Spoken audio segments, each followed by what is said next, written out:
We're in. Oh, now we're live. Right. Good morning. It's Monday. Monday. Yep. Good morning, everybody. We got to regroup and get things going for the week. Yeah.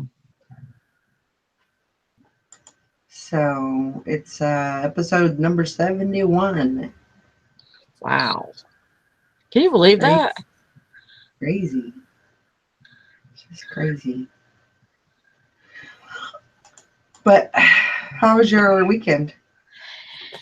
Actually, it wasn't. I mean, I had let's see, I think I had 8 sales. I might have had 9 for the whole week. So not completely good, but it wasn't absolutely horrible. Well, I mean, it could be Because I worse. could have had 3 or something. You could have got none. Yeah, that's true. That is true. Yeah.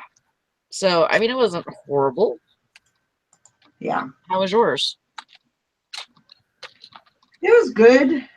I mean, Good.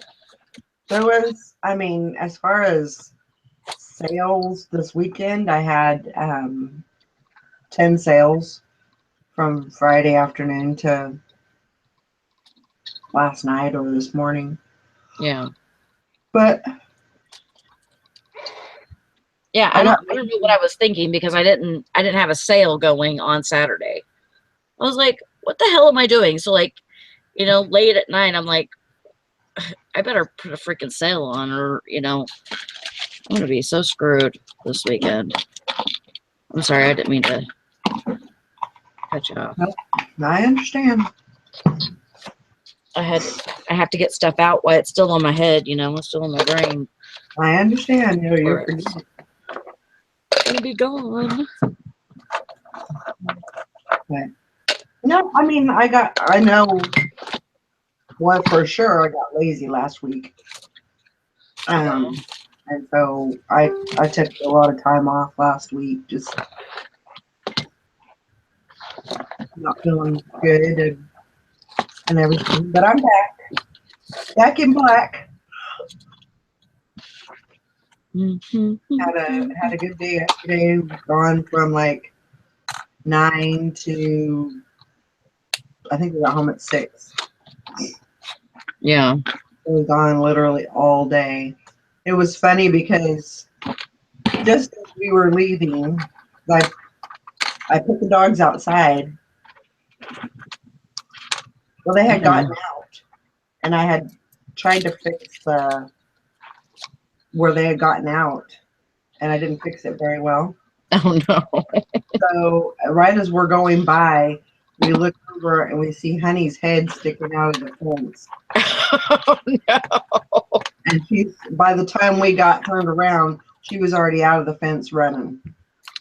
So I was like, I want to go too.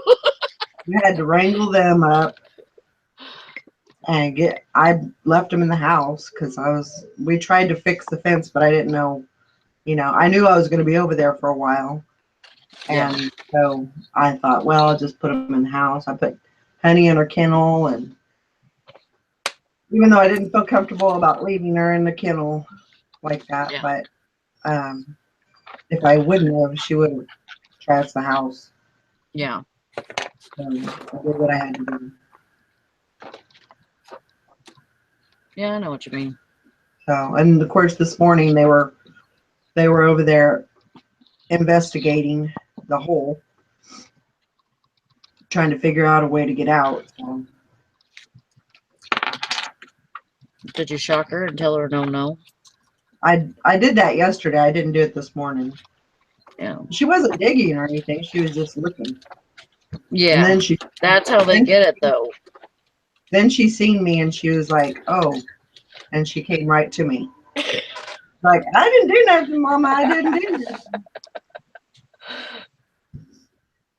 So. Yeah, nothing yet. Yeah. Just give me a chance, though. I got my hair done a little bit, Oh, it looks cute. and she just basically she put dark and light, high highlights and low lights Mm-hmm. to blend with the gray. Oh, good. And she said that way you don't have like a line A lot to cover next time, and growth. Yeah. I'll just blend in. Yeah, that's good. So it Yeah, I need to worked. get something done with mine. That's for sure. It's time. Yeah. I don't know what it is about me, but I just can't. I mean, I can go for about 3 or 4 months, and then I just get so frustrated with my hair, And I know, hairstylists will tell me, you shouldn't go that long. And I always do because I want to let it grow out or whatever. Right. I get into these little stints where I want to grow out my hair, and then I'm like, I can't do anything with it. Please help me.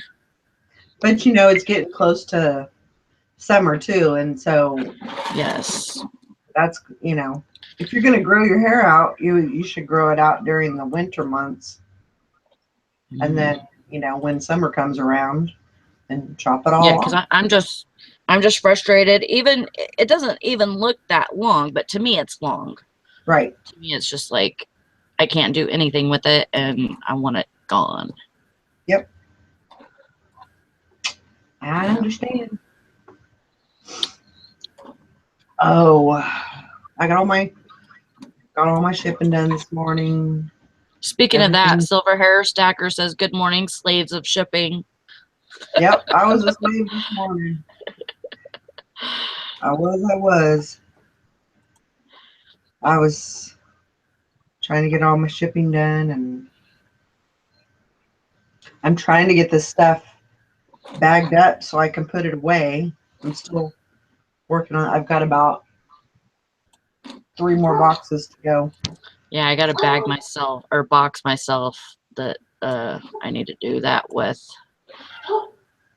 It's just gets out of hand. Yeah. What I need to do is put something, close by, so when I'm done doing my pictures, I could just fold it right up and put it in a That's bag. actually that's actually what Brandon's doing. Yeah. He Every time he takes pictures for me, he automatically packages it up so it's ready to go. Like we Yep. don't even have to package it when it sells. We Yep. just package it up and then he puts it in the inventory and then we're good. But all my stuff I'm taking pictures of is still sitting over there. So he's trying to make a bad example of me. Yeah. Yeah. I just need to get into like a routine. Yeah. Silver Hair Stacker says, yep, headed to the CPA in a couple of minutes. Good Lord, I love taxes. Ugh. The T word. Not Good morning, me. Sherry, and good morning, Tracy. Good morning, Craig. Oh, the gang's all here. Just about. We got 21 watching. If Black you're Thistle new to Tea. Okay. Oh, look what the cats drug in. Got the Good blackberries morning, Black Missile. and the Yeah. comfortable life. There we go.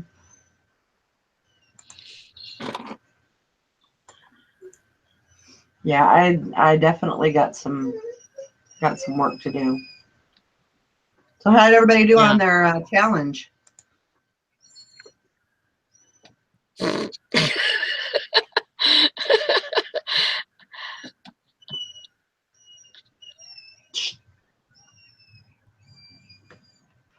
I didn't do good. I didn't do good either because, well, like I was telling Valerie, I planned on getting up early today because I slept all night last night, which is weird for me, but I slept all night and then uh I planned on getting up and, getting uh, getting, busy this morning listing and stuff. And I got a message from the person that usually buys the tickets from me. So we talked a little bit and then found out that he needs more tickets. So I started getting into that, seeing how much I had, and all of that. And then I got that listing together so he can buy those. But I didn't get anything else done. Yeah. I got my hair washed and my body washed. And But that's hey, about it. That's you about got it. something done then. You can't say you didn't get nothing done. That's So that about is, it. I'm not dirty today. God dang, Tracy. 139 listings for eBay and 15 for Etsy. Holy crap.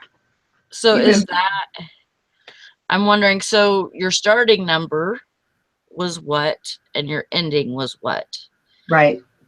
Because if you sold 139, then you still had 100 that you needed to list. Right.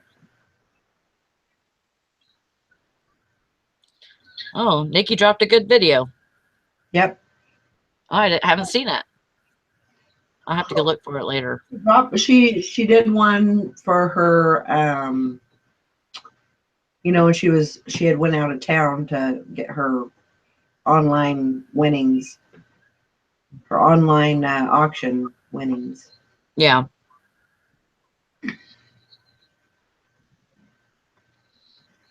Yeah, that is awesome. You did really good. I mean, even if you sold 100 and still had 100 to list, that's still really good. Yeah. That's definitely a challenge. That whole, you know, keeping up with those numbers. I mean, Yeah. Hi, Eric. Hello. Speaking of good numbers, morning. how did you do? I killed it. Did you? Give me a second. I'll give you the final total.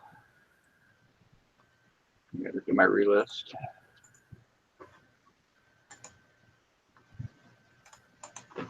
Holy moly, that Tracy's got a whole lot in their store. 3,574. Wow. Sold 20. And then your ending is what, Tracy?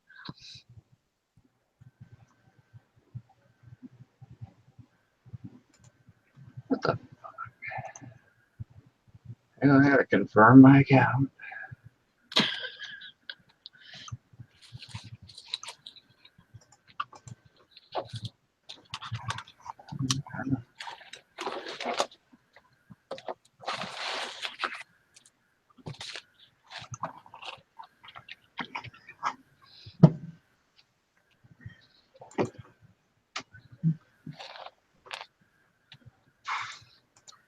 I have 741 listings. It's currently right now, and last week at this time I had 483. Holy moly. What the heck? Oh, you listed slides, didn't you? I listed a lot of slides, but that's not all I listed. I listed all my You auction listed a purchases. lot, though. I listed a lot of different things, but yeah, the key was I had a lot of self-cylinder type stuff, so it made it a lot easier. I mean, I had the listing challenge done on Tuesday, but with sales and everything, you kept going, and I just kind of got under a roll. And did you see your sales go up from there? Not really. No. When you're listing a lot of single category stuff, I don't think it really drives sales. I did start selling some slides, so that helps. But I did have I had a really nice weekend. I ended up with like 22 sales over the weekend. So what's your nice normal? A good weekend I'm over 20. A bad weekend I'm under 10. So like last weekend I had 9. I think it was 9 for Monday morning. So that was not a good weekend. I like to be over 20. Yeah. But if I were to average, I did 33 or 35 sales. 35 sales. I think just because I have multiple quantities and those don't show up the normal way. So somewhere between 35 and 40 sales last week, which my normal volume is about 120 a month, 125 a month, somewhere right in there. So 30 sales a week is really where I'm comfortable at. Yeah. So, I look at more of how much do I want to do every day, and I do between 90 and 100 bucks a day. That's what I want to do. And that's 7 days a week. So, well, I mean, I did have some listings done this week. I started at 509 and then now I'm at 513. Better than you were yesterday. Yeah. Yep. So that's what counts for me. But I need to hit it harder. I mean, it's just not good enough for me, you know? It needs to be better. It always needs to be better. So I started out with 941. I ended up with 949.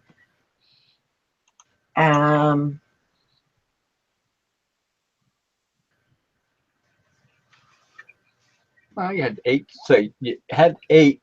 You increased over 8, but you didn't. You had a lot of sales, so Yeah. 15. I had 23 sales last week. So that's not terrible. nope. It could be worse.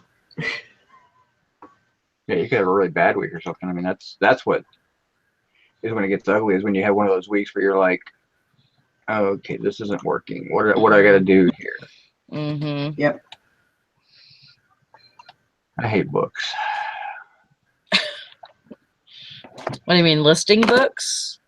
No, relisting books. Oh. Because the error in the eBay system, it likes to throw them out and saying it's not, this book is not for right. The product is not right for this category, and it's in a book category. So Yeah. really? Yeah, it was kind of just a blah blah week for me. Not really anything spectacular happening. Didn't find anything spectacular. You know, it's been bad for weather, and that doesn't help anything. And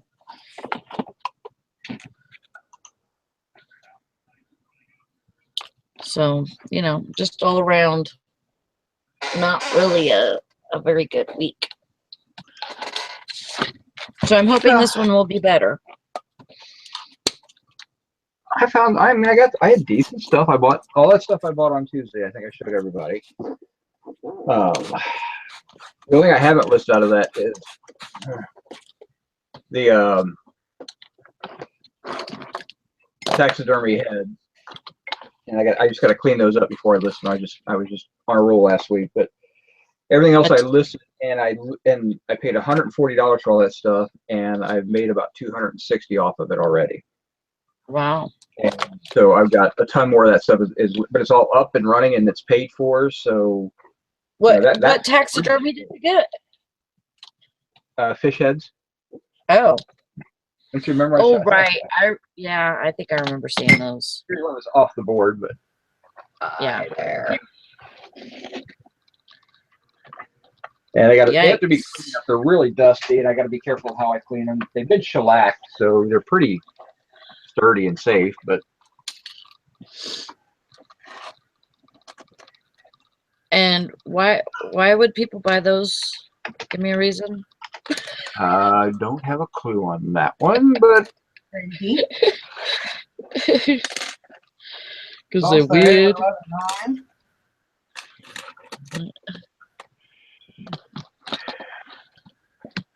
They what, Valerie? I said they lost their ever-loving mind.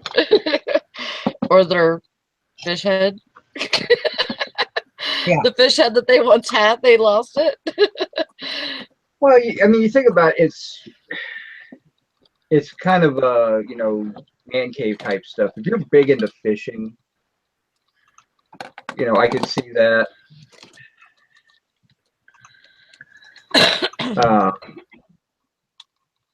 You see it in a lot of fishing stores and mall and bars and stuff like that.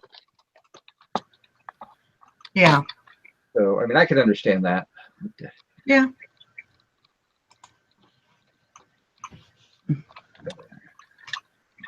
Change that.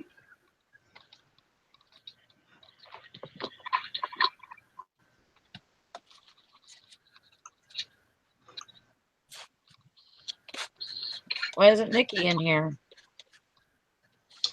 She said she has to go to the store and get some clothes or something. Oh. Okay. I hope she had clothes to put on before she went to the store to get some clothes. I don't know. Yeah, that's what I'm saying. What clothes is she going in? I don't ask questions. I just shake my head, say, okay. Whatever you need to do. Yeah. I know Dusty was working on the challenge last night. He'd had a pretty good week in sales and was worried about selling too much overnight to take him off of missing the numbers. So. I have to say though, that was probably one of the better challenges. I think so too. I think it's because you can actually see your progress.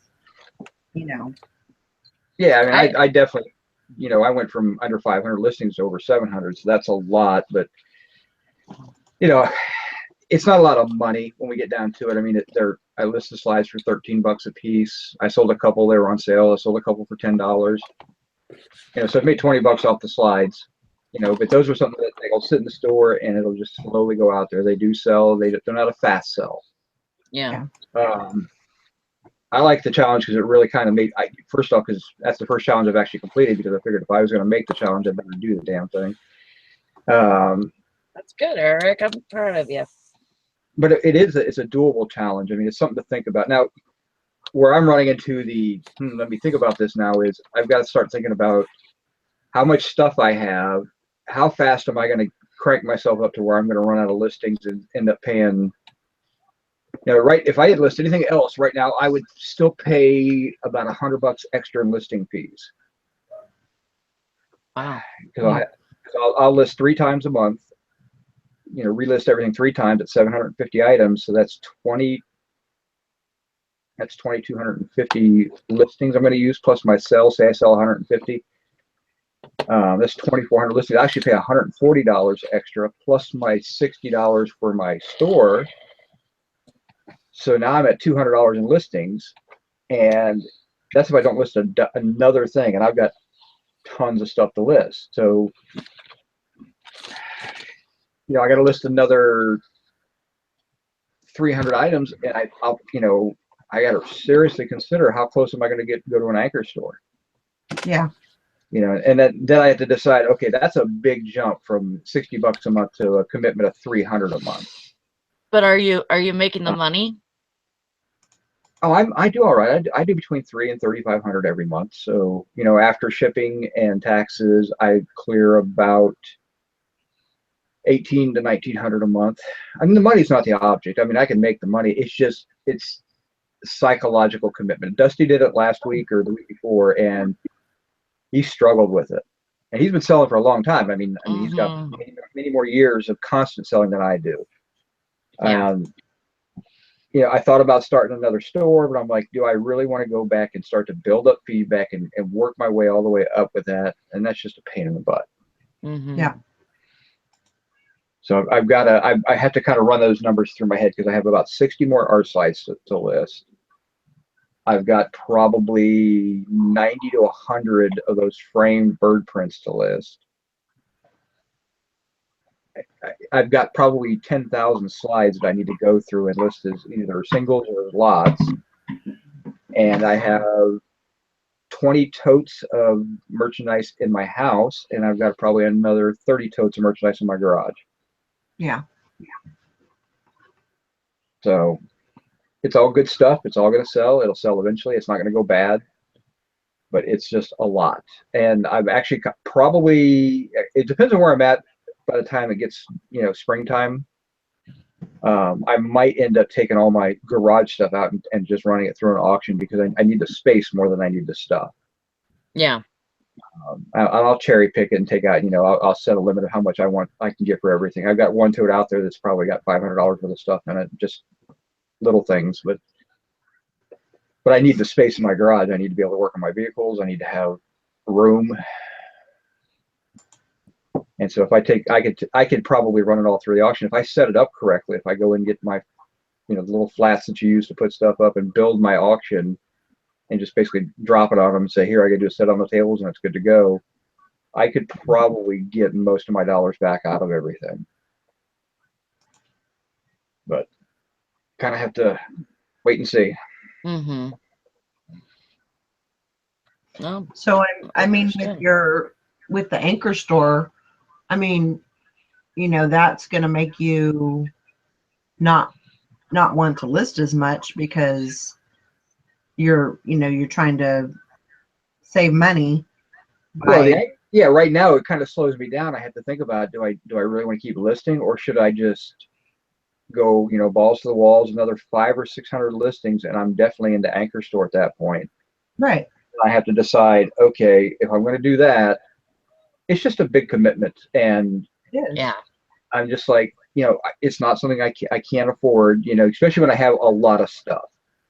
The biggest thing I worry more about is organization. Mm-hmm. I've got 750 items, and my eBay room is absolutely packed. The room that I store all my listed items in, and it's a small room, but it is absolutely jam packed. I could probably do with some better organization in there, and I could probably get another couple hundred items in there. But I have to be able to go in there and move. It's only a 10 by 10 bedroom. It's an extra bedroom I have, so it's not huge. I've got shelves all the way around it, and I've got stuff in the center. So I mean, there's a lot there, and I have to keep the closet free because my daughter uses the closet. And then I have, behind my wall of stuff right here that I've got that whole area going all the way back to the back of my house, which I could easily do. It's just a matter of, right now I've got 20 totes back there and they're just kind of stacked on top of each other. So, I mean, I know I can fit the space. It's just a matter of, man, what a pain in the ass if I sell something type stuff. Yeah. Yeah. And I do have an inventory system going, so it does work, but it's just, I'm just trying to imagine getting all that done, and it seems like a lot. Sure. But it's cheaper than having a brick and mortar store. It's, cheaper than having an office somewhere with, my stuff stored there. Although that's attractive to have your own space that you go to every day and you work. I mean, you're creating a job for yourself. But you feel more legitimate, I think, when you do something like that. Yeah. Mm-hmm. But you lose a lot of the freezing. How do I photograph my slides for listings? I scan them. I have a slide scanner that I use. You can buy a cheap, mine was like, I think it's $75 for mine. It's actually one of the top 5 slide scanners on Amazon, according to the reports. It's called Film to USB. It's Click and Save, I think is the company that makes it. But it's real small. It's real easy. You'll download them to your computer. It's super simple and quick. I mean, I can do 60 slides in maybe, probably take me 20 minutes to do them and get them onto the computer, and then check them to make sure they scan good. When you're listing them, you're only taking one picture of them, right? I'm putting the scan. I watermark the photos before I put them up, and then I slide them into, and then I just put one picture listing with the scan in. Slides, there's not a whole lot to it. I mean, yeah. These are art slides. These are actually used by a professor at Ohio State, and he used them in his classroom. He would project the slide, and they would discuss the paintings and everything. So these are actually really nice slides, and these aren't homemade. These are actually bought by a company. Rosenthal and Sandak are the two that I'm seeing mostly. So Rosenthal art slides and Sandak art slides, and what they do is they go around and they take really nice photos of, most of these are from the 1850s all the way up to the 1920s paintings, very famous paintings, so that people can lecture about them and teach them in class and all. So it's really cool stuff. And I mean, I've got some really cool slides, and it's easy with slides to list, and shipping is super cheap. And then Yeah. so I have coin envelopes. I put the slides in individually so that they're protected there, and then I just slip them into a padded envelope, and off they go. You know, but individual slides are you can list a lot, so you have to be careful with your listings, like I have. But you know, lots of slides. I've sold slide lots where I'll scan. I have 30 slides and I'll scan 12 of them, and I'll just randomly pick them up, scan them. That's my one lot. Throw it in the bag and put it, mark it and put it away. And then, as in my listing, it says this is a random amount of slides from the listing. I can't list everything. So Yeah.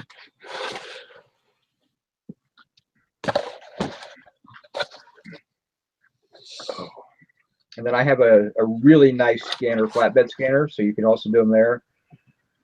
But that's really expensive because I have a lot of I have some really, really old slides that will scan at a much higher rate. This little scanner will do 10 megabyte pictures, which isn't bad. It's great for eBay because you don't want like a super fantastic picture up on eBay because somebody will steal it and then take your watermark out, and then they don't need to buy your song. Can they But take?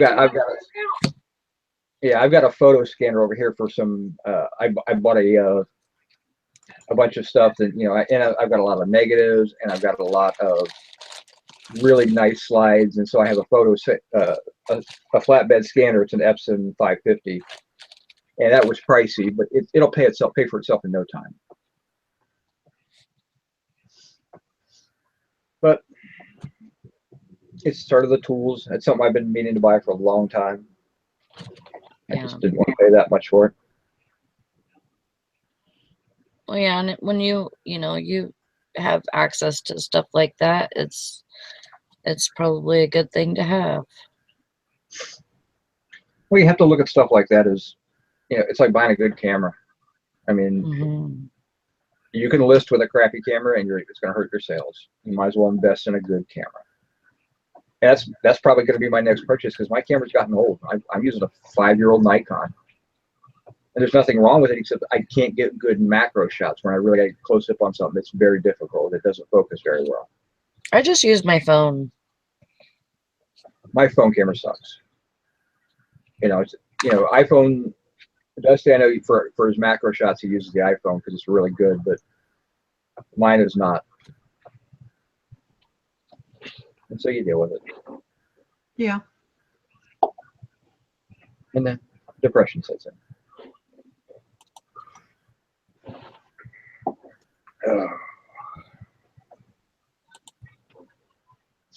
So does anybody else want to share their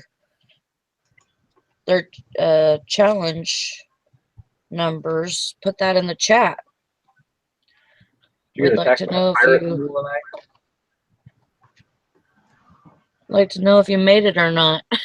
You know what? We never did find out if anybody did anything with that other challenge. What was the other challenge? I don't think I heard the other challenge. You find two things that are opposite. Oh, yeah. And you put them together and you list them. Silver Hair Stacker, I think, was the only one I think did anything with it.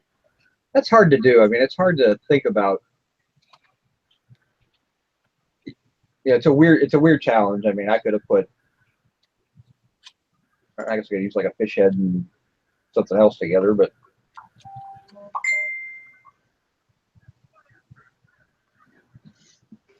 nobody's thinking. Yeah,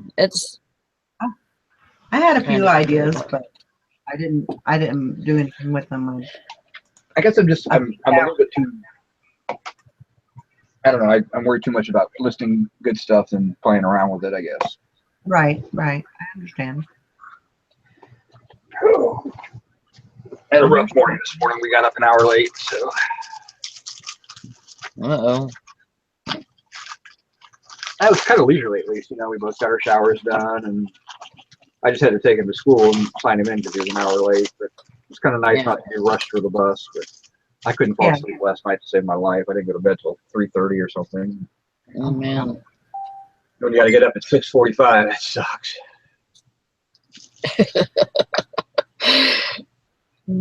I think everybody's had those days. What did I woke up at, it was like 1:45, and I said, oh, heck no. I ain't doing this. Got up, did my thing, went back to bed, and I was out like a light. Well, just think about, I realize I've been getting kids up for school since I was about 24 years old. It hasn't changed since, and I'll be 51 this year, and that won't change until 5 or 6 more years. Yeah.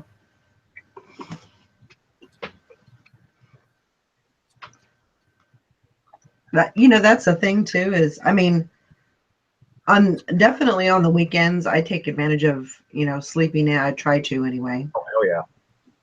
I try to sleep in. Sometimes I can, and sometimes I can't.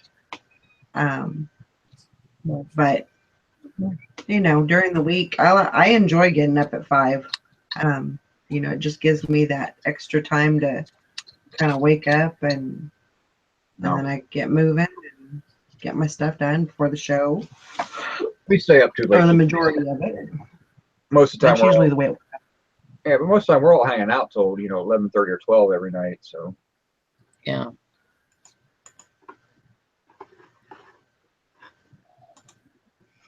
Yeah, we took that truck. Took that truck for a spin yesterday, and oh my gosh, it was bad, really, really bad. Yeah, well, that's the problem with people. If he listed the truck as and told everything that was wrong with it, he wouldn't have wasted your time, wouldn't have wasted his time, and he would have had probably still gonna have a buyer for it. Yeah. That's the thing. I mean, maybe he doesn't get exactly what he wants, but if you're going to look at a truck that's $1,000, let's say, and he's already listed everything that's wrong with it, and you get there and there's nothing that he didn't say that wasn't on there, he knows you're interested in the truck even with all the faults, and so the negotiation is going to be fairly close. Sure. It's not like you can walk in and say, well, you didn't tell me about this, you didn't tell me about this, I can't pay this, I got to get all this stuff fixed to make it safe. So, I mean, for you to buy that truck, you have to offer him a couple $100, which is insulting. I mean, you can get almost that for scrap. So, you're not going to want to do it. He's not going to want to take it, and it's just a waste of time. Right. And I hate people that don't. I mean, if you know what's wrong with your vehicle and you're trying to sell it, tell us. Yeah. I mean, he told us, he basically told me all the good things about it. Mm-hmm. It had a good motor, it had a good carburetor, he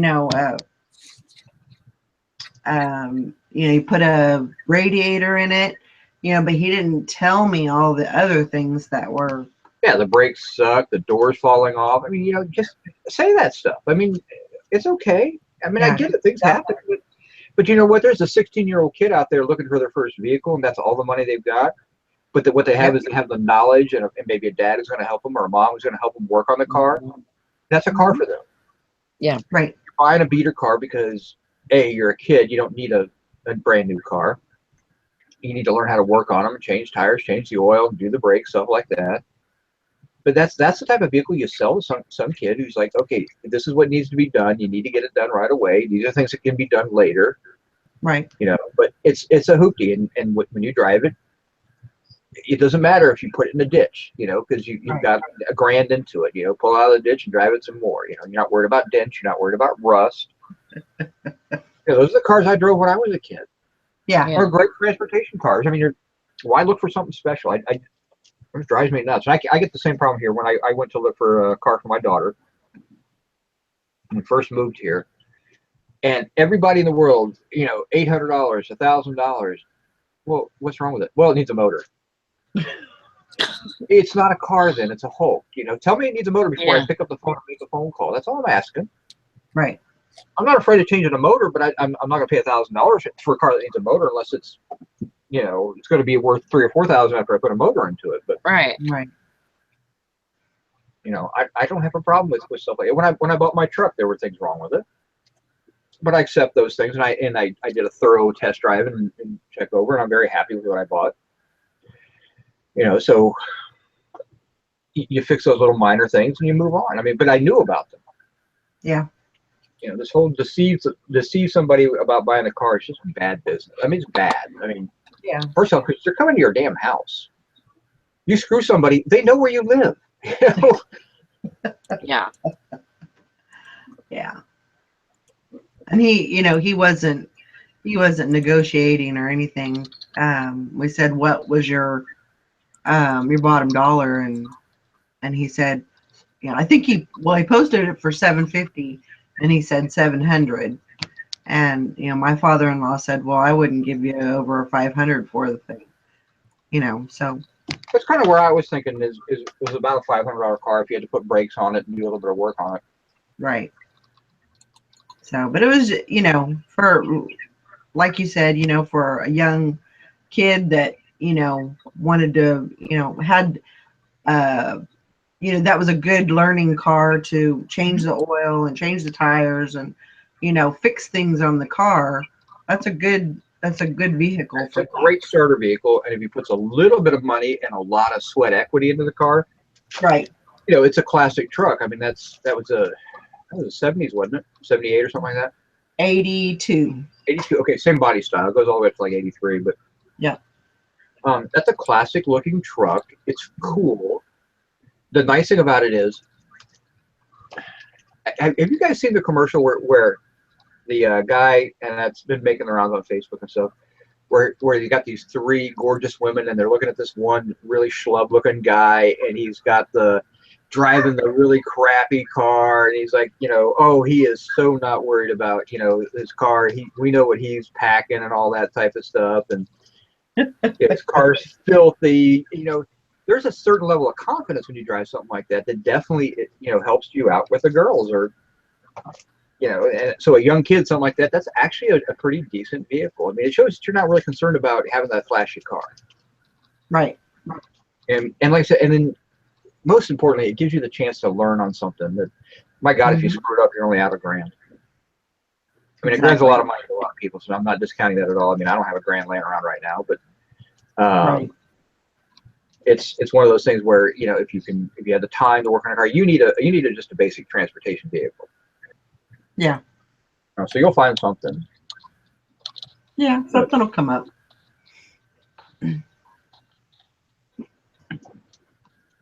But you just got to go with what you got. I mean, I've got 2 cars. One's my little sports car, and then I have my truck. And that's all I need.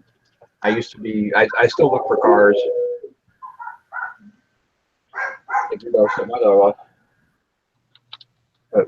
But I love buying cars and selling cars, and I made a lot of money doing it over the years, but yeah,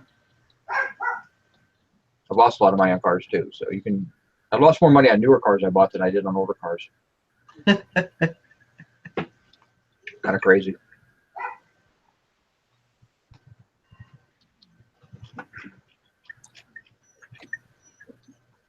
Really do need to start my shipping.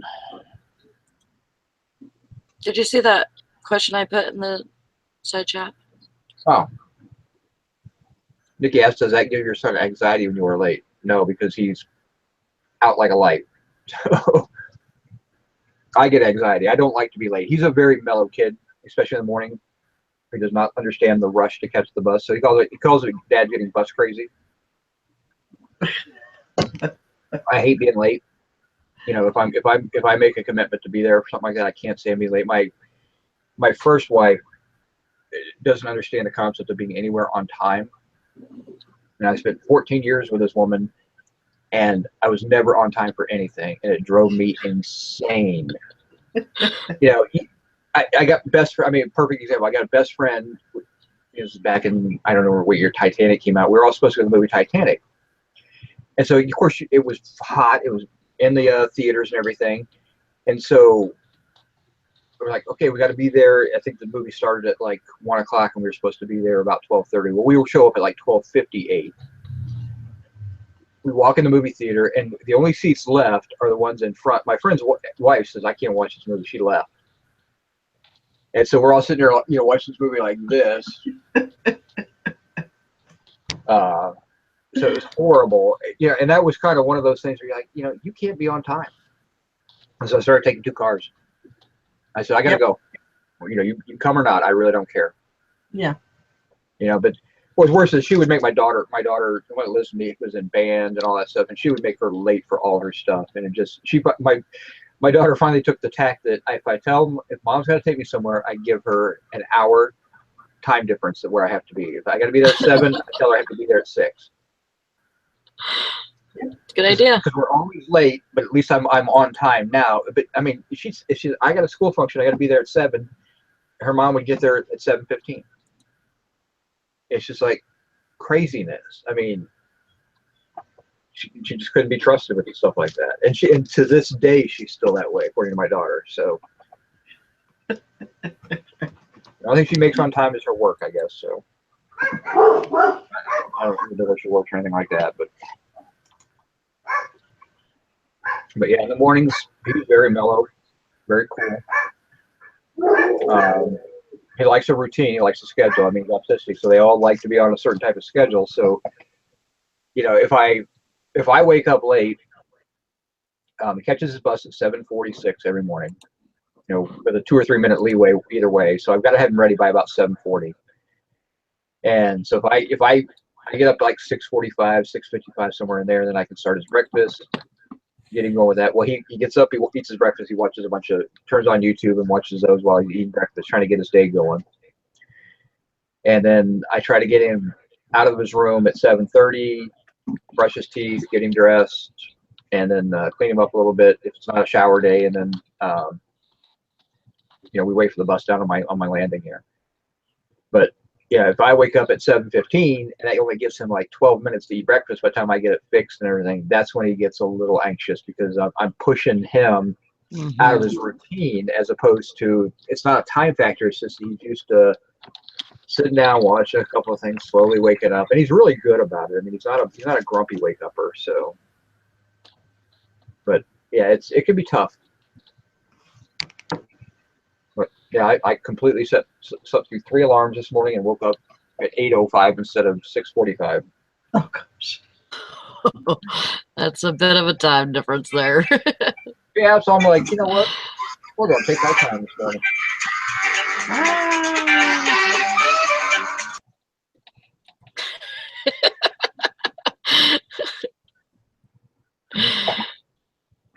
That was our dance off for the day.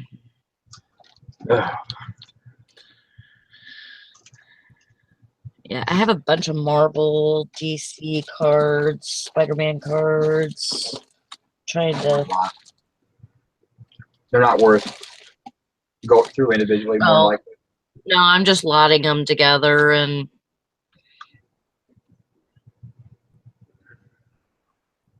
Just gonna see what I can get. I know there's some cards and because I've looked through them before, and there's some cards that are worth more than others. You know, like one card that's worth like $350. You know, stuff like that. But it's so not worth it just to list it by itself. Well, you're selling the treasure hunt. You know, that's what you're trying to sell.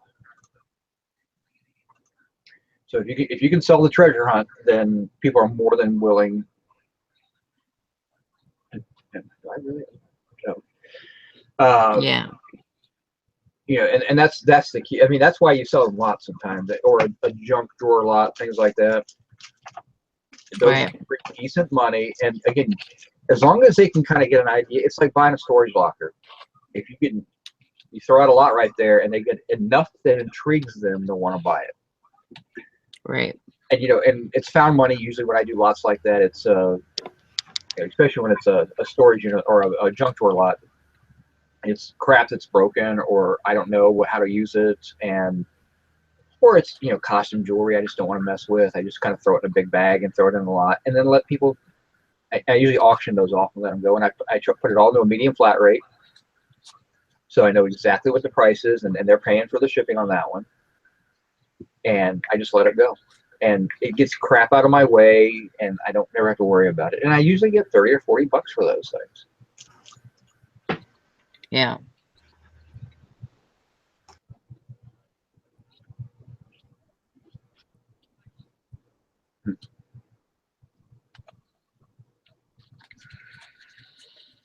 Oh yeah. How's the chat? Is it lively or are they dead like us?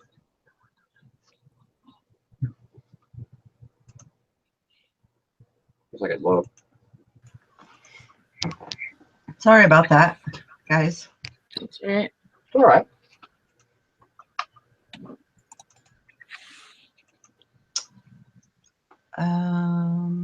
Let's see. How's your garage clean out going? Well, pretty good. Actually, it's moving right along. I still have quite a few, totes, but nothing like, I mean, like I was saying the other day, I think I started with 15 totes of clothing only, and I'm down to 4. So I've moved through that. And, and a lot of it was, there was quite a few pieces that were, either had stains or, rips or tears that I didn't notice when I bought them. So a lot of it had to go into the donate pile and everything. But yeah, when I went through and I did a bunch of organizing, and I realized how much clothing that I had actually picked up over the time, because I was buying clothing from thrift stores like everybody else. I was also buying closet lots at auction. I had one deal where I bought 14 or 15 totes of clothing. I paid like $11 or $12 for all the totes. I was buying the totes and the clothing was kind of free. And I made, I don't know, probably $1,200 or $1,500 off the clothing that I actually brought in and listed. But I know in my garage I still have 8 or 10 totes of clothing that I buried I can't even get to. But when I was going through all my clothing, I'm like, I'm never going to list this. I took a week and a half back in January and I listed clothing. And that's all I listed for that entire week. And I'm like, you know what? This sucks. This isn't fun. I'm not enjoying this. And the return was good, but not great. Because I was just kind of working through totes that I had right in front of me. So I'm like, you know what? This is silly. I said, I've got to set a limit on what I can get out of clothing and all that. And so I went through every tote of clothing that I have, and I called it out. And I ended up with, I still have like 8 totes of clothing, but there's not a single piece in there that's going to sell for under $25. And so I'm like, I'll get the clothing, seasonally, because I have seasonal clothing. Like I have, 2 totes of Hawaiian shirts, which I love to list. Those are fun. I enjoy the prints on those. So I've got to list those, but I want to wait till it gets a little bit warmer because people still don't think about buying them so much now as they do in a couple of months. Yeah. But when I did that, I ended up with donating probably 20 bags of clothing. And,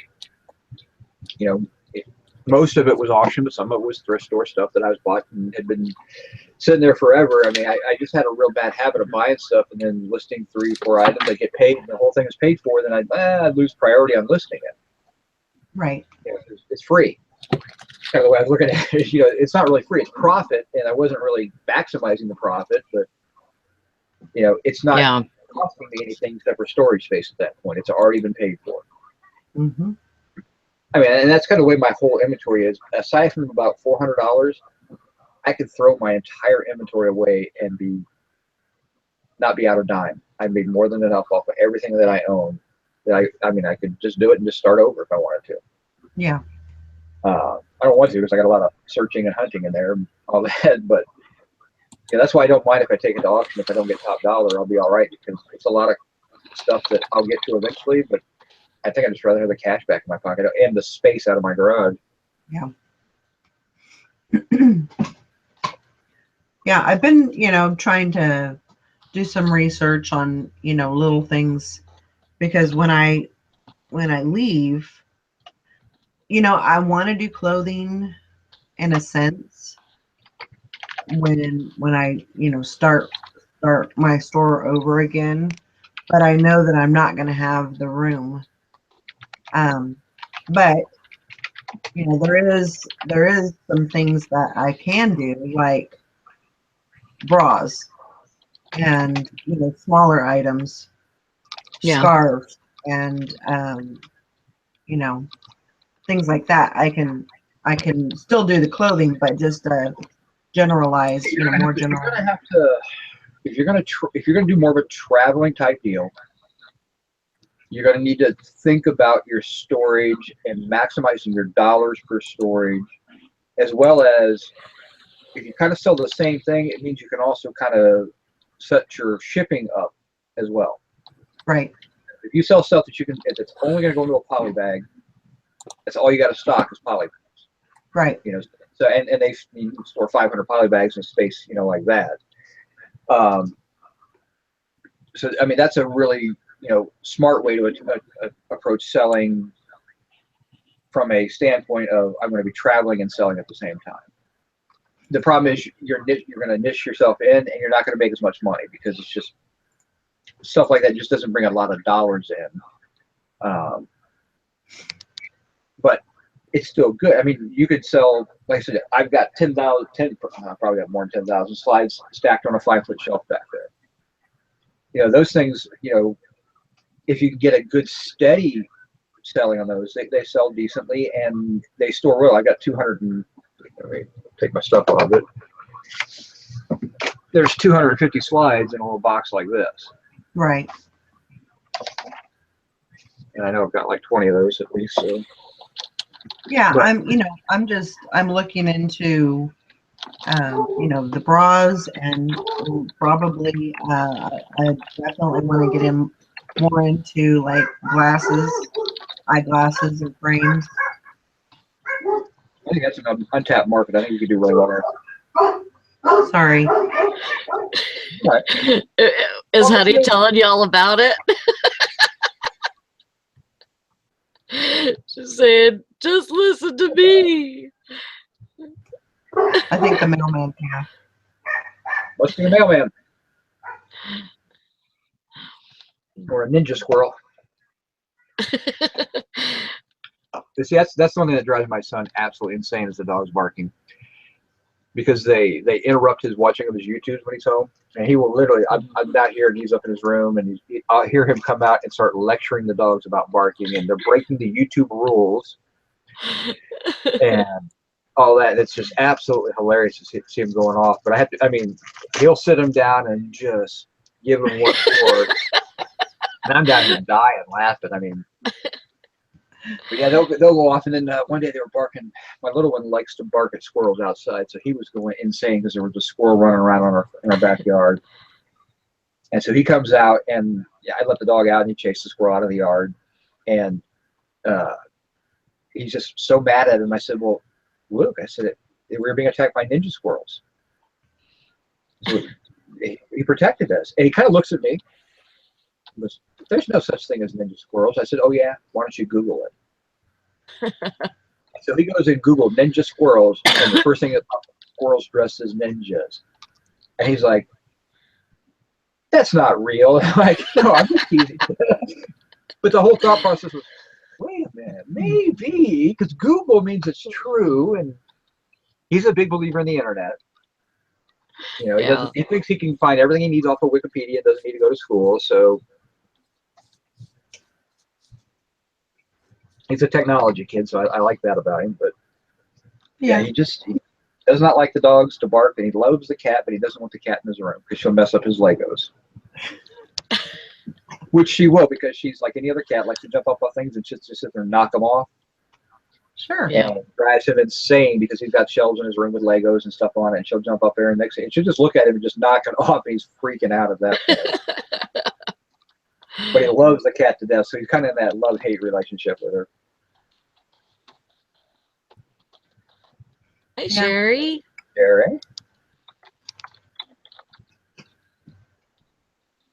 Are you here with us? Sherry. There you are. There she is. Okay. Hi, friends. Hey. Good morning. Is the giraffe still pregnant? Giraffe is still pregnant. And I have another live cam to watch. There's a a bird, a bald eagle in Hanover, Pennsylvania. That just eggs just hatched. Ah. So now I got to hatch them too. Oh. I used to have a store in Hanover. One of my Ollie stores that I went to is in Hanover. Store manager is a very wonderful lady. Her name's Lisa, and she's one of my favorite people. I went to her wedding, so. Oh wow! Got a good little store there. I'm gonna take pictures while you guys talk. But I just That's not too far away from you. What, Hanover? No. Yeah, it's not Hanover. that Not that, but what, about an hour and a half, I'd say. Yeah. Not even. Probably an hour. Yeah. Is my sound okay? I'm talking through the laptop. Yeah, you're fine. You're a little fuzzy on your picture, but that's just. We'd rather have a fuzzy you than not you. The fuzzier, the better. It's flattering that way. I see. Oh, so you've got the Vaseline filter on now, so it looks. Yeah, that's it. I went to the post office and scrounged together all the change in my car so that I could get a gallon of coffee. Wow. Life Real is quick, good now. is your reselling not going that well that you have to scrounge change for a coffee? Yeah, that means I'm not a very successful. I haven't talked to you in like a month. What are you up to? I've been off and on. I've been in the chat every day, so too bad you don't look at it. There's lots of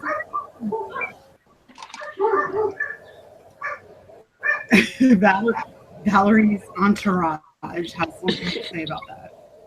I gave mine peanut butter, so they're quiet from him. Oh.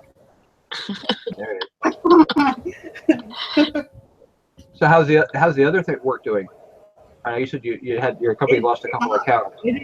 It is really, really bad, to the point where I have sent out some resumes to some other part-time jobs. It's at the point where that paycheck's not even worth the headaches that they are causing me. Sally, me and you, we need to come up with like a plan. We need to like hit it hard. Yeah, I know it. And that's Why don't you just rotate it and just do this full time then, dear? hard. It's not, it's like I have no control whether stuff sells or not, No, but you have control of how much you list and the quality of goods you buy and the desirability of the goods you buy. So I mean you have some control over it. Yeah. Stripping. I mean, I feel like I'm in the learning stages. Stripping's where the money is. That's true. Have we met? I mean, I would probably have to pay them to come watch me strip, so that's not going to work. Let me ask you something. Do you think you were better looking than a pregnant one-armed girl? I have been in the strip club and seen a pregnant one-armed girl stripping. You'd be rough, so she could probably beat me. She's probably Shit is tight. Who let her in here? That was in the great state of Michigan, by the way. So I am so late. Funny. I'm late. Hurry up. I know. Where you been? Guys, I went to bed. 5,000 packages. I went to bed at like a decent time, Really? and I couldn't fall asleep. I tossed, turned, and tossed and turned. It was like 4 o'clock when I finally fell asleep. I was. That's so what Eric says too. That's what Eric said too for last night. one of those nights.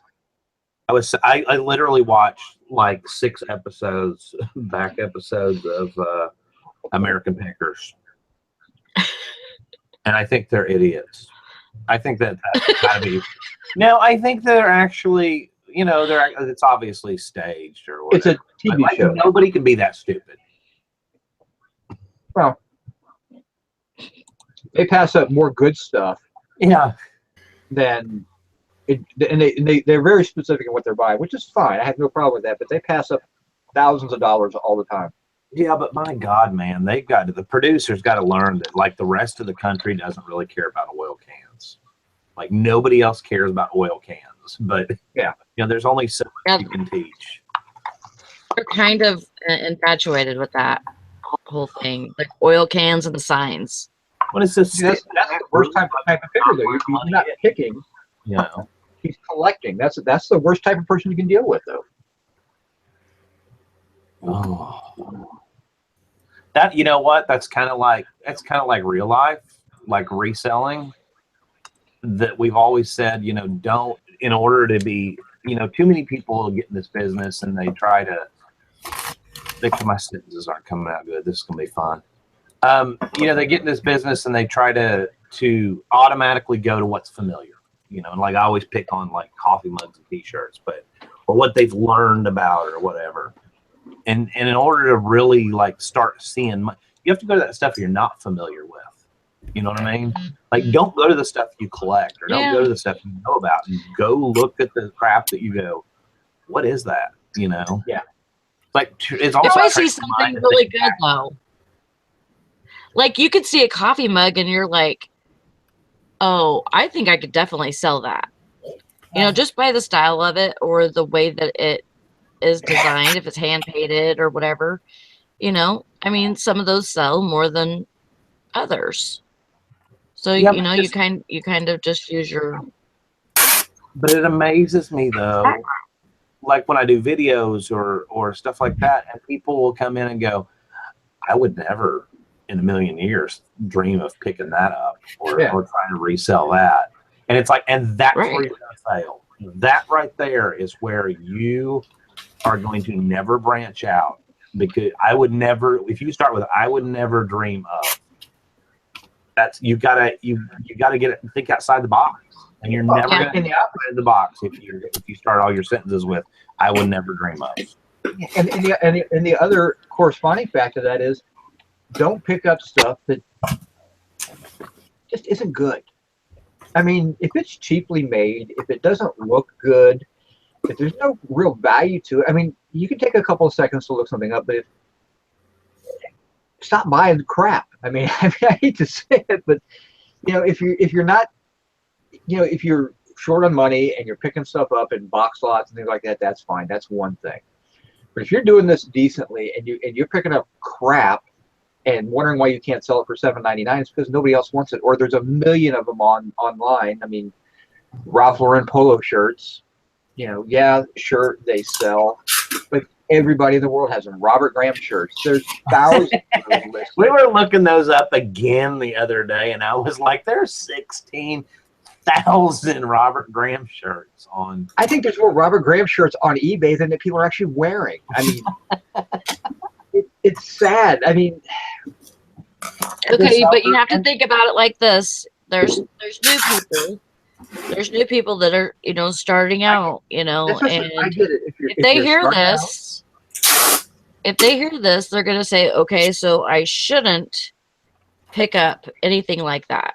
No. And the truth is, no, you're misunderstanding. What I'm saying is, if you go to grab something and you're like, oh, I think this could be worth some money, and you've got the time to look it up. Now, I'm not talking about a time factor where you're struggling, but if you're in a thrift store and you're shopping and you throw the things in your cart, you know, you go to a place where you got decent Wi-Fi there and you start looking things up, and not just look at how much it sells for, but what else does everybody have? Because everybody picks up a Robert Graham shirt, think they're going to get $200 or $300 for it, but the average price on a Robert Graham shirt is about $25. Okay, there's very few that are actually worth. If you sort the sold plus price plus shipping lowest, it's amazing how many of them even sold for underneath that. So no, I mean, start somewhere. Yeah. Start somewhere with. If you want to do this for a living, you got to get out of the selling what everybody else sells. You can't do that. You can't sell what everybody else says. It's nice that when someone's selling similar stuff, so you can kind of price it and everything, but. It was a ranting weekend. I think that's probably why we were up so late. There's been several posts it always happens in the Facebook groups, but there's been several posts in Facebook group I won't name specifically in about the last 4 or 5 days, but that are literally like, does anybody have a clue what this is? And I said, yeah, something you should have thrown in the garbage. And that's what, I mean, I can't say that out loud, but it's literally like, I just want to, but I don't want to be mean or scare anybody off for never asking a question again. But it's like, you know, you're never going to sell that. And if you do, you're going to get like $7.99. And now you've put all the research in, which is great. Now you've learned going forward, I know what that is and it's not worth selling. Yeah. Or the amount of things that people pick up that are totally unmarked, like have no brand, no anything. And it's like, I mean, yeah, that's part of learning because you're going to do the research, but you know, to sell something that's unbranded, unmarked, I mean, the exception would be like depression glass or Vaseline glass. A lot of that older stuff like that wasn't marked, but just plain old generic blob or whatever that has no markings, no whatever, you're never going to know. How are you going to list that? How are people going to find that? Yeah. You know, you can't put, you know, vintage. Yeah, you can't put vintage Blanco glass bowl unless you know it's Blanco. So if you put vintage glass bowl, just search for that and see how many listings are out there.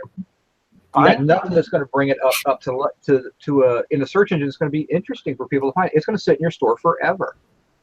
It's finding things that are rare, that are unique, that are different.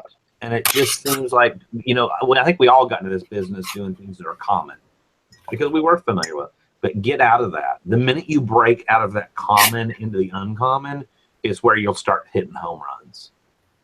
I mean, it really, really is.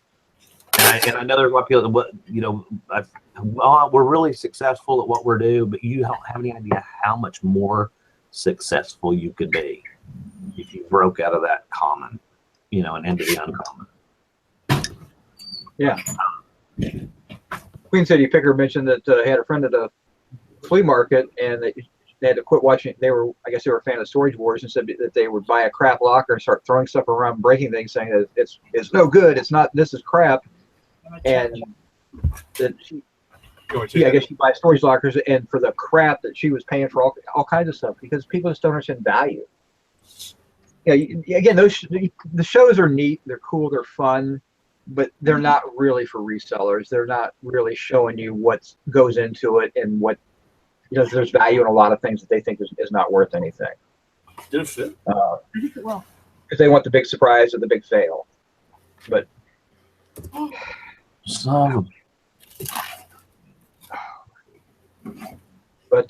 yeah, it's just, I don't know. Like I said, we've had several discussions over the last few days about, you know, why did somebody buy that? You know, I think that's what we kind of get in our head is why did somebody buy that? Because, you know, a 5-minute search on eBay shows there's no value to it. And did you just not look it up before you bought it? I mean, if you came in a box lot, that's one thing, but you know, you purposely bought something. It's just kind of weird sometimes. Yeah, but even with box lots, I mean, you know, you got to get to the point where you know, Nikki, I wish Nikki were here this morning because she does a lot of box lots and she said it before, but you know, where you got 1 or 2 items that you'll get good money out of, but learn to have a box like this box I have sitting right here that is just, you know what? That's not worth listing. A Boss Stitch stapler, a model number B660. And somebody's going to look it up and they're going to go, oh, that's vintage, whatever. You know, if that was red, if it was blue, if it was some funky color, maybe. You can buy them new on there for $9.99. That's not vintage. It's not metal. It's plastic. There's nothing. Don't list that because you found it in a lot. You bought it. Throw it away. Throw it in the yard sale pile. Donate it. You know, take the write-off. It's not worth selling. It's not worth my time cleaning that up to maybe get $7.99 free shipping, everything. You know, it's not worth it. Oh, and you have to get to that point where you realize you're not throwing away. You're not throwing away money. You're making wise use of your time, which is going to save more money. Yeah. And that's backwards from whatever. It's just, I mean, there's a lot of stuff in this business. You literally have to think things that will seem illogical to you, but they're very logical from a business standpoint. Yeah. And you know, not to mention you're gaining education about what not to buy. Yeah, you pick up that you see that stapler again. You know, I don't. It's not. It's going to go in the garbage or in the donate pile. I don't even have to worry about listing it or looking it up or anything. I know what it's worth. It's gone. You know, that's why we all walk around with kind of an encyclopedia in our heads about what we sold, what we know things are bringing, and so I can avoid a lot of stuff because I'm like, it's not worth it. Especially when I go to auction and everything, and I see what people pay for stuff at auction, and I'm like, yeah, I can buy that on eBay for half that price, or you know, they've sucked all the profit out of it. It's, you know, maybe I can buy it, I can make $10 on it, but it's not worth my time at that point.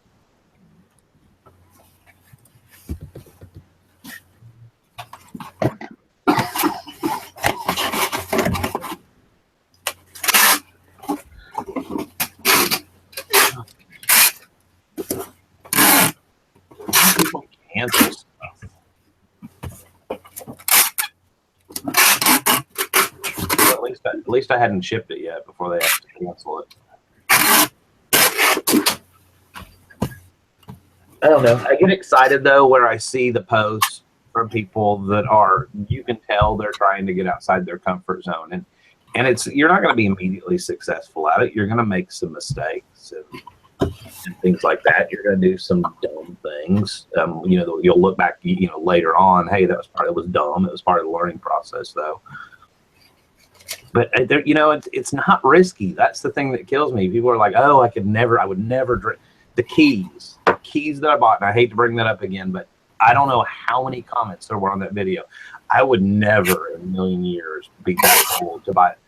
I did the research, and that's the reason the video was 2.5 hours long, because I go on and on about how Eric and I sat and did the research, and it wasn't like I just said, you know what, I'm gonna throw $525 at some keys, just be stupid.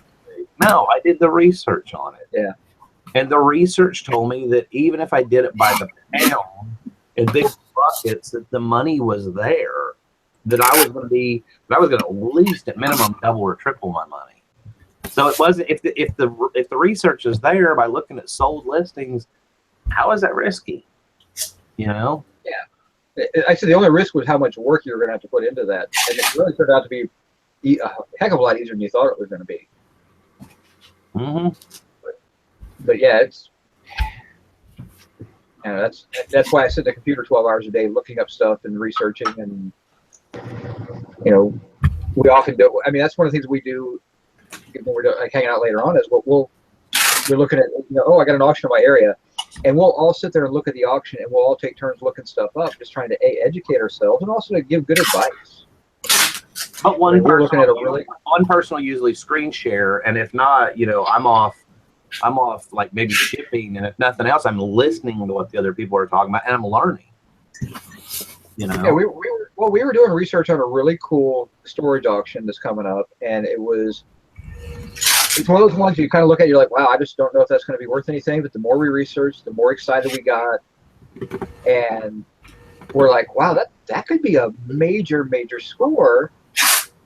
And I wonder, and you know, we're all sitting there, and they're like, well, I don't know if I'm gonna buy it or not. And I'm like, well, if you don't, I'm not. And if I don't, Dusty is, and we're gonna drive and pick that unit up. You know, we're talking about making 8 or 10 hour drives, and I think we kind of convinced them that, you know, maybe that's the best way to do it. Maybe it is a good unit. And the more research we did, it's a really exciting thing. And it's like, wow, that's just really cool stuff.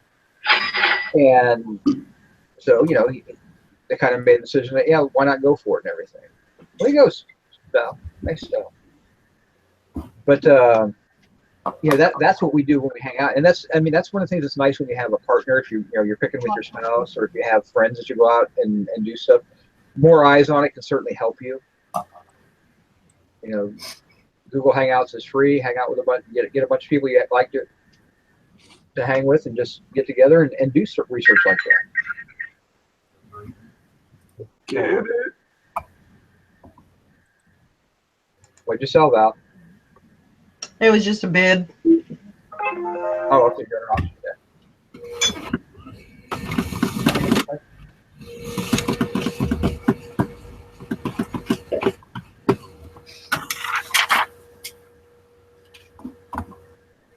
So, Oh. just for the record, since I'm an hour late, I'm sure you've already talked about the contest and all that. Yeah. What was the contest?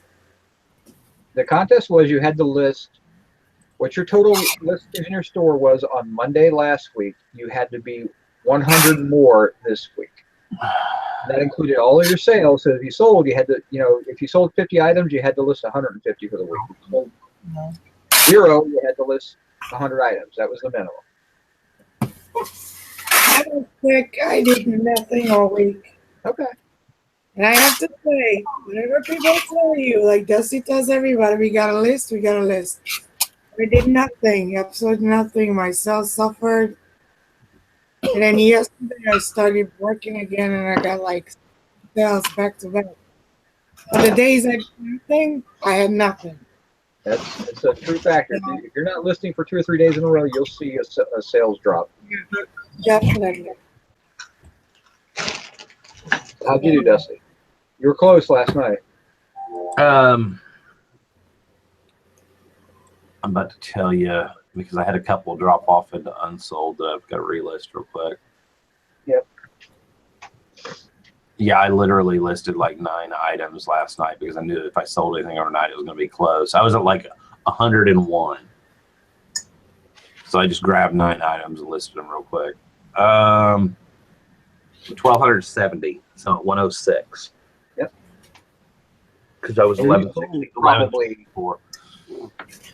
Great job. You sold 70 or 80 items last week? Maybe more than that. By the skin of my teeth. I did all orders last 7 days. Search. And that doesn't show you, or does that show you the multiple quantity items too? I mean, it will. I have to go through and look at them. I did 119 items in the last 7 days. Okay. Which isn't technically probably right because last Monday was the 13th. And we started on the 13th. It's only showing the 14th till now. Yeah. So I looked up last night, looked at the last 7 days, it was like 137 items that I'd sold. No, and that's where it's weird because like if there's some like hat pins that are old like whiskey hat pins and I have like 100 of them and I sell them really cheap. They're kind of feedback builders. So for every one of those, that listing still remained because I still have like 99 of them left. Yeah. So that didn't take away from that number. That's where it's kind of hard to do. But, I'm proud of myself. I mean, yeah, I'm up by 100 in my listings. Not that I want to freaking have 5,000 active listings. I'd like to be selling, but still freaks me out to have that many listings. But no, I mean that's good. It was a good, really good week. Saturday was slow for some reason. Yesterday got pulled out of the crapper. Had a couple of big sales, some couple high dollar items that totally pulled my sales amount up. Yeah. But yeah, Saturday was like kind of freaking me out. I was like, I got a negative feedback, and so of course I'm in like, oh my god, they've turned my door blue. Nothing's gonna sell. And Chris and I are in the car. She's like, are you being serious? Oh, you were in a funk on Saturday. You were like, oh, I gotta get this feedback off there. I gotta get some, and I'm like, okay. She's like, not the fact that it's really pretty outside in parts of the country and people can just be like not buying, and Saturdays aren't usually a great buying day. She said, did any of that ever occur? I'm like, yeah, but it's too coincidental. It's gotta be. And she's like, so you're telling me they just shut all your stuff down in the search algorithms or Cassini or whatever, literally within 5 hours of that negative feedback, and they just demoted all the You're like, really? You hear what you're saying? Do you hear how crazy you sound? And I'm like, I know, but I had to make an excuse.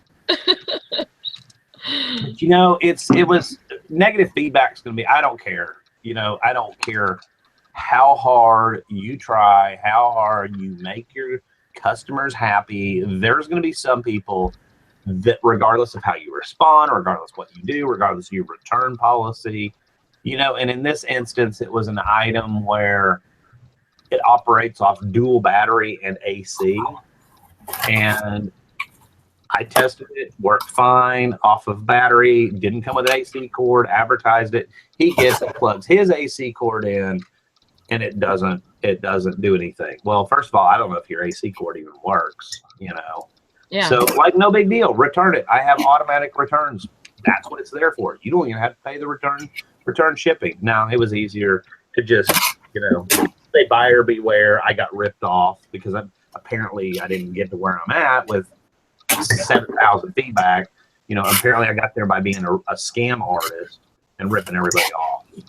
And it's like, it's really not a big deal. I get feedback at such a fast rate that he's going to drop off that first page in a matter of like 2 days. The first page of 25, he'll be on the next page.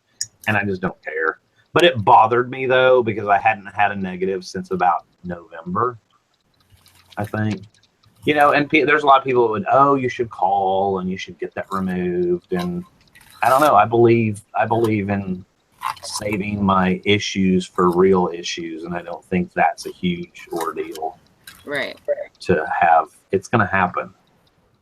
If there was something fraudulent or something like that, I could see having it removed and stuff. But yeah, you have to save those for, because I'm sure eBay looks at like that. Like, how many of these have you had removed and for what reasons and all of that. I'm sure that all comes into, Well, the people, I always see all these, call eBay, get that taken care of. You should call eBay.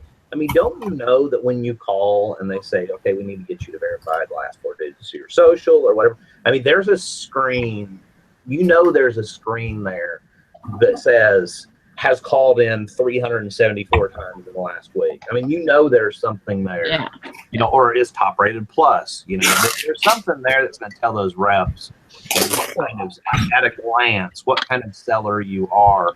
And I truly believe you're going to get more or less based on how much of a pain in the ass you are. Well, Okay. I know I have called in and had the person answering the phone remark on how well my store is doing. I mean, Dusty, when you called in and we were actually listening to your phone conversation, the first thing that guy said to you was, wow, you're doing really well. And you're like, okay, so I mean, they're looking at your numbers and saying, okay, this is somebody I got to pay attention to, or this is somebody who sells one item a month and they're a pain in the ass. I truly believe that they look at it. It's like any other business. Your better customers are the ones that are selling more money, so they're going to treat you a little bit differently. They're going to look at you and say, okay, this person's serious. Literally, I just got. I've been waiting. I have $4.99 feedback, right? Or was it $4.99? Yeah, I have $4.99. And I got a feedback for today, and it's a neutral, so it doesn't count. That's so not funny. I know, it's stupid. Just like right now. What was your neutral? What did they say in your neutral? I love the neutrals. Huh? What did they say? You should mention you're not from a smoke-free home. But they never sent me a message, never sent me anything. So you got in trouble for not saying you're from a smoke-free home. Right. You should write back and say your response should be, I don't smoke, my dog does. Maybe I will.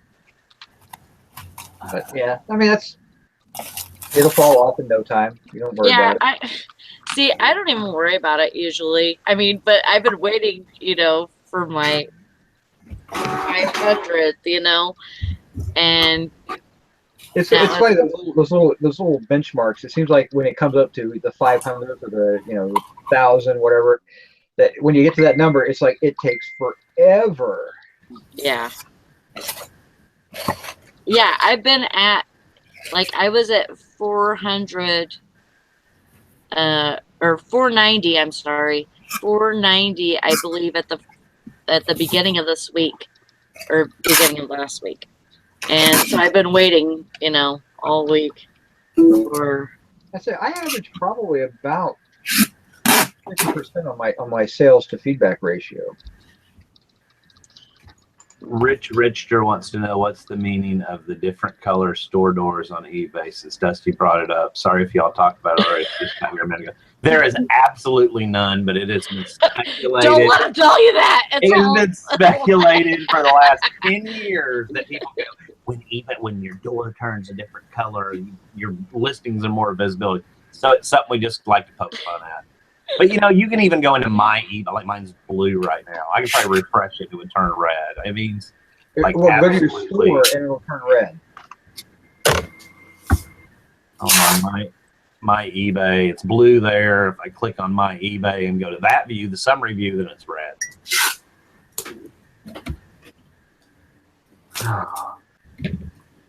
I don't know. Welcome, y'all. I see some new faces or some new names out there. Megan Carl and Rick Richter. I think I've seen you here a couple of times. Megan was here Friday. Yeah. Okay. She said she accepted a not as described return this weekend, even though it was thoroughly described to those hurt your account. Nope, not at all. You handle it with a refund. And that's what you're like any other business. You're going to get refunds. It doesn't matter if they lied about it. You're going to pay the shipping on it. So that's one thing that you got to. I mean, you're going to lose a little bit of money on the shipping. Just don't worry about it. Stuff like Now, that. what will hurt you though is if you let it go to like a case. If you get it back and you want to sit and argue with them and well, they're a liar. I did describe that. Well, I'm not saying you do this, but there are a lot of sellers that would do this. I described it like that. I'm not eating it, whatever. I'm not going to eat the return shipping because they lied and blah, blah, blah.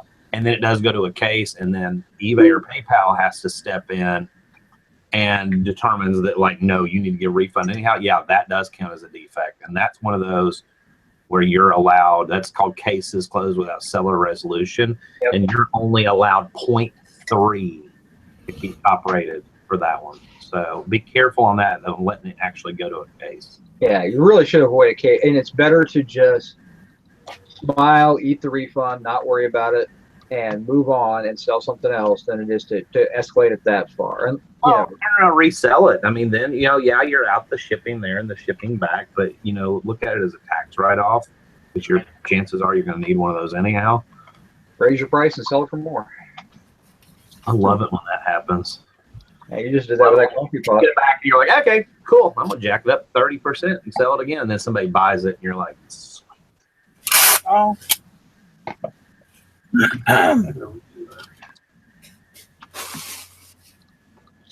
Eric, did you see the message I sent you? No. Was it on Facebook? It's private. No, I'm just kidding. Yeah, it's about that one of those lap guitars. Guy wants to buy just the case and not the guitar, and I don't know whether or not to split it up. I'm not getting anything on the guitar. It's in case combination. He's offering me $50 for just the case. Which lap guitar was it? The really old one. Sorry, go ahead, Valerie. Y'all, you and Eric, you guys want to set up another challenge? I thought she was going to say, y'all want to set up your own chat and go talk about that somewhere else. I was like, damn, she's about to call us out. Get the hell out.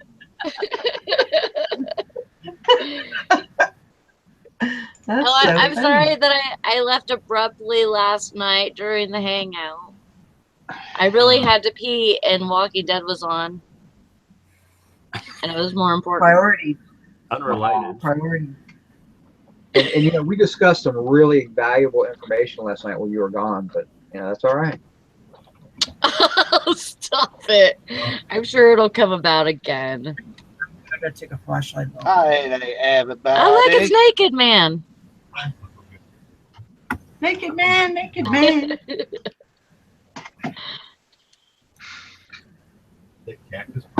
What I would probably take. Bye, everybody. That's not a marked case or anything, is it, Dusty? I know. Remember, it had an old brand on the back of it, though. Oh, that's right. That's the case they used for Martins and everything back then. That's probably what he wants it for. with a flashlight. But it only fits. It only specifically fits a steel lap guitar, though. It's Yeah, like but this. I wouldn't take it for $50 with shipping. It's gonna cost you $25 to ship it. Not to mention the pain in the butt factor, because that means that I'm going to have to come up with a long guitar type box twice, once for the case and then once when the guitar sells.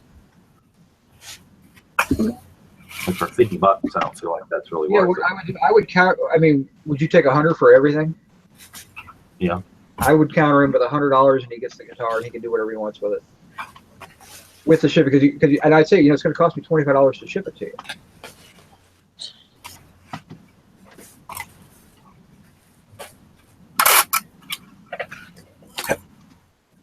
I mean, I think he's silly and not to take. I mean, the guitar is worth. That's a nice little lap steel guitar. I mean,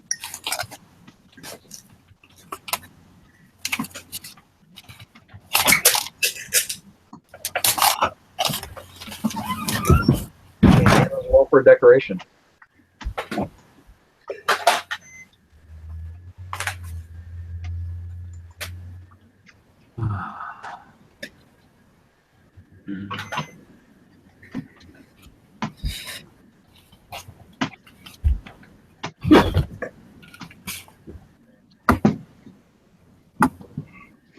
All right, so the challenge for this week is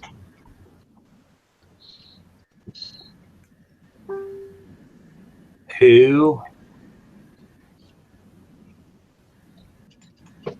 help me out, Eric. Who can do the least? I win. That was for Barbara, since Barbara's had issues going, and Nikki, wherever Nikki is. Nikki, you got to get out that funk you said you were in last Friday. Time to start listing. Time to quit riding around the van. Time to start listing. All right, here's it. The challenge this week: you must list 5 items a day. You must list 5 items all week. And if you fail in that, wait a minute. Okay. You'll be blocked from the audience chat, and you'll never be allowed back on the show. Yeah, but we might lose one of our hosts. Because you're just not serious. That's it. You can't do 5 items all week. Was that too hard? Kind of. You gotta make it 7 items. Are you threatening somebody or? And no, you're always listing. I'm just making fun of you because you had. No, I was out, like I couldn't do anything, and my friend, she's England, she goes like, well, then keep listing. I was so sick. Yeah, that's the nice thing. You can take some time off if you're sick. Don't kill yourself. Yeah. It's just, you don't have to do a Sally, so.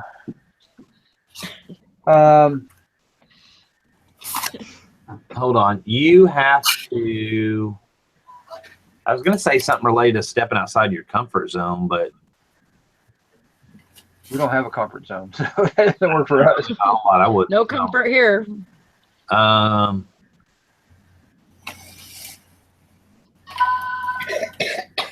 want to see listings where you're actually doing. I want something that's going to be that everybody can get. So I don't think 10 or 20 items in a week is a terrible amount to ask, because I want to have a week where we all hit that listing number.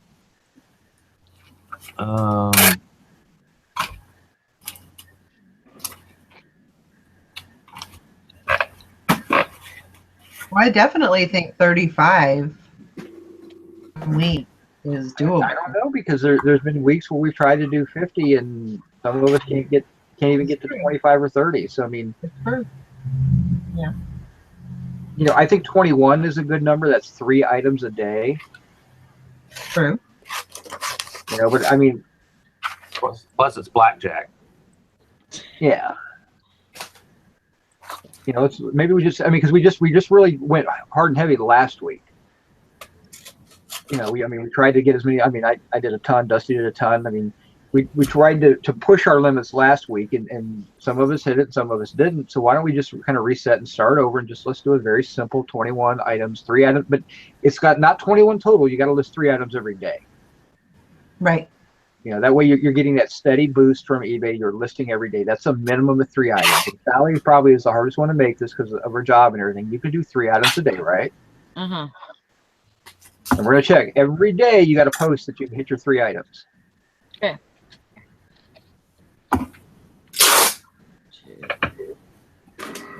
You know, we can post it in our little group here or something. You know, got my 3. I like that. Like posting, like having a check-in thing on the post in their group or whichever. I mean, do it in their group, I guess. But where you check in, every day, like roll every day you have to post in the certain bitches. You guys have to create a post and pin it to the top. And then this is the challenge this week. Just pin it up there, and every day somebody you got to comment in that you hit your 3 items a day, and everybody's part of the group and join in and do it. Yeah. And that way it's got my 3. That's all you got to say is got my 3. If you want to say I got 10 done a day, great. I mean, I like the accountability factor of that. Yeah, me too. Because if you don't get your 3, obviously this isn't good enough. This isn't working. But see, that's part of attaining goals. I mean, you have to have accountability. I mean, that's, you know, it's one thing to have a weekly accountability, but I mean, you know, if you really wanted to, you could have spent all night long last night and just busted through and listed 100 items and came out here bleary-eyed. Yeah, I got my 100, but that's not really what the whole thing is good. Right. Right. Yeah. Go ahead and just, you know what, I'm gonna 3 a day is the minimum. Post it that you're hitting that number every day, and if you didn't post, you know, go in there and say you didn't make my 3 today. You know, I was sick as a dog, whatever. Let us know. Keep updating it. Everybody needs to check in.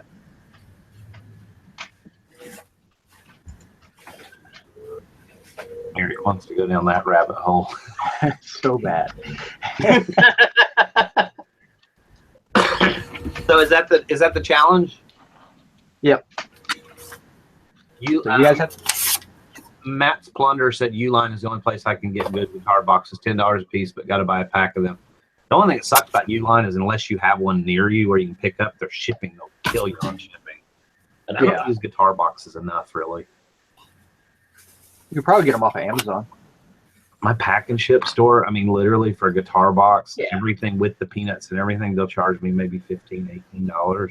Yeah, that's about what I think. What you pay for the guitar box and everything else. And all I have to do is drop it off with them. It's a whole lot easier. Yeah. So there was a post in one of the groups earlier this week about the formula for going full time. So Sherry should be paying attention. What is the specific formula to determine readiness for going full time?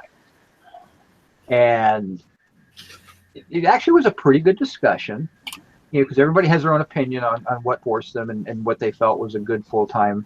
Well, they also added to the question. They said, I know that you must take into account your monthly household bills as well as the cost of health insurance, etc. However, what percentage of sales needs to be set aside each month for self-employment tax, Social Security tax, etc., etc.? I didn't answer it. I let the question sit and let everybody else answer it. I don't think there's a way to answer that. It depends on It totally depends on your situation, how many dependents you have, what other income, whether you're going to set it up as a corporation. I mean, there's so many different variables you can't answer it, really.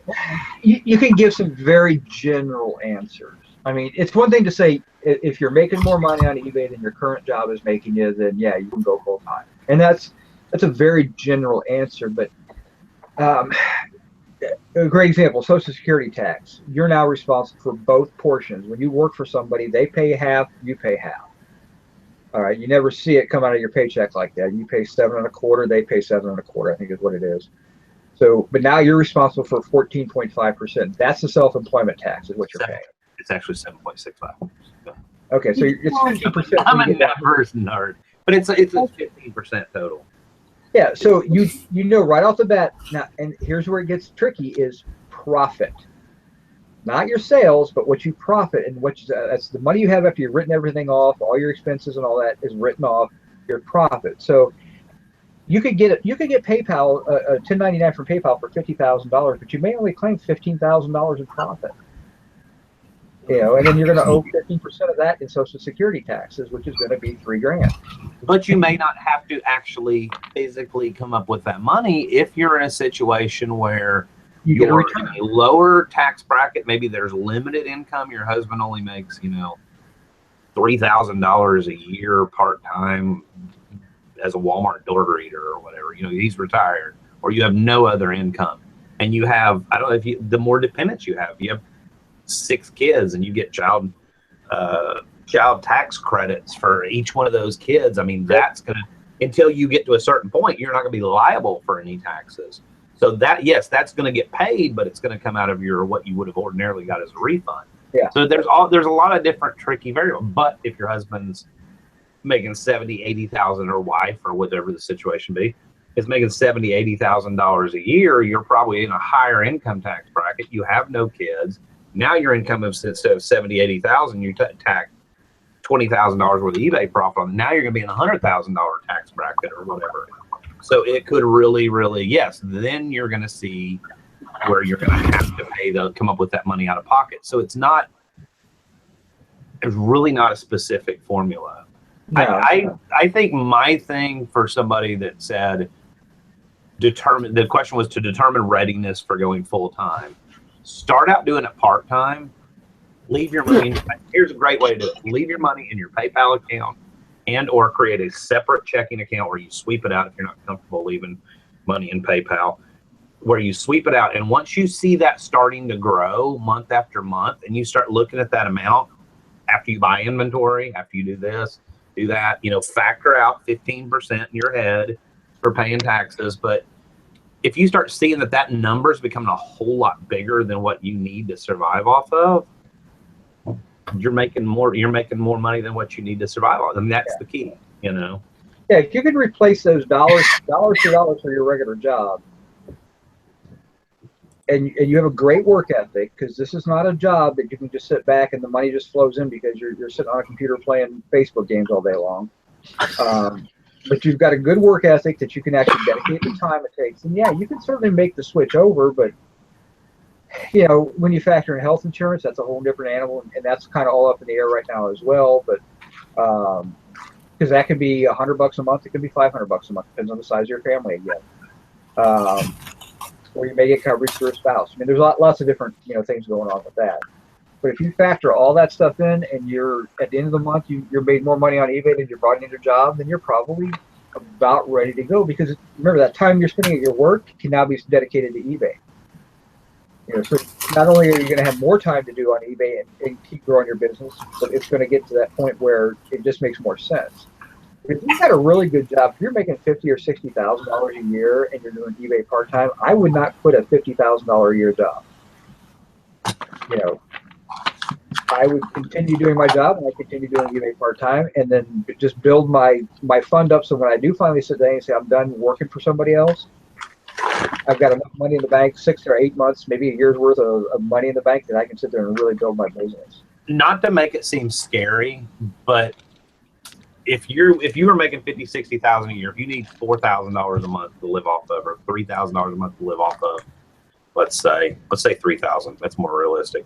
If you need $3,000 a month to pay all your bills, think about it. On the first of every month, you are literally starting over from scratch, trying to come up with that money month after month after month. You have no stability. And I'm not trying to make it sound scary, but if that thought terrifies you to the point of paralyzation, being paralyzed, whatever the word is, then no, that's so not away. Then, no, maybe, but if that excites you, like, I would love that challenge, then it might be the right, thing. But you're going to have to be like Eric said, your own driving force, your own motivation. Nobody's going to be ringing your phone off the hook every morning going, if you don't show up in 10 minutes, you're fired. You're going to have to be the one that does that. And I think for me, my motivation is providing for my wife and 2 kids. That's solely on my chest because I chose that responsibility. I mean, yes, I do. Tristan's an incredible help. As a matter of fact, she's doing Amazon stuff in the other room right now. But but no, I mean, ultimately, we made the decision years ago that she would be a stay-at-home mom as our kids were growing up. And so I took that responsibility. So every month, the motivation for me was, I got to keep a roof over their head. I got to put food in their mouth. And that was enough, because I'm not a very good self-motivator. But that was enough every month to get me motivated to bust my home. Whereas if I didn't have that, if there was another... It's a good motivator, because, I mean, you know, you definitely don't want, I mean, it's basically on your shoulders to make sure that the rent's paid, and the gas and the electric is paid, and, you know, everybody's counting on you. So, yeah, that is a great motivator. It's a motivator, but I mean, you don't want to be motivated by the fear of being kicked out of your house. You know, I mean, you got to think about that. You want to have enough money that if you have a bad week or two, you're not going to be kicked out of the house. So you need some reserves. And those reserves could be nothing more than a credit card if you've got a nice credit card or something like that. But you need to have something that you can fall back on in case something goes sour. And don't forget, there's jobs out there. If something goes bad, you can always go out and find another job.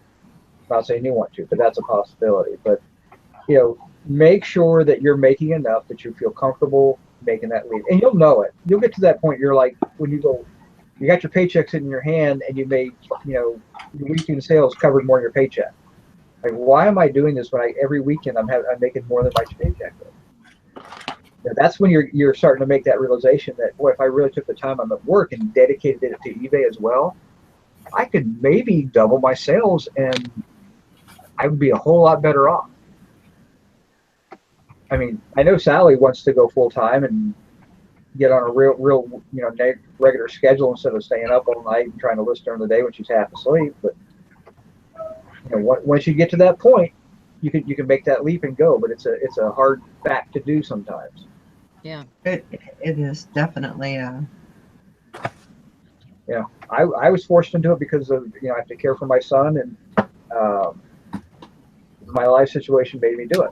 You know, a lot of people, that's how they kind of get into full time, is they get laid off, or their job disappears, or they get injured or hurt, and, you know, they can work from the home, but they can't really go out and I can't go out and get another job right now. My back is too screwed up for that. I mean, I can only stand for about 2 hours a day, and that's it. Unless I want to get a job sitting in front of a computer terminal, which I could, but I don't want to. Yeah. I enjoy what I do.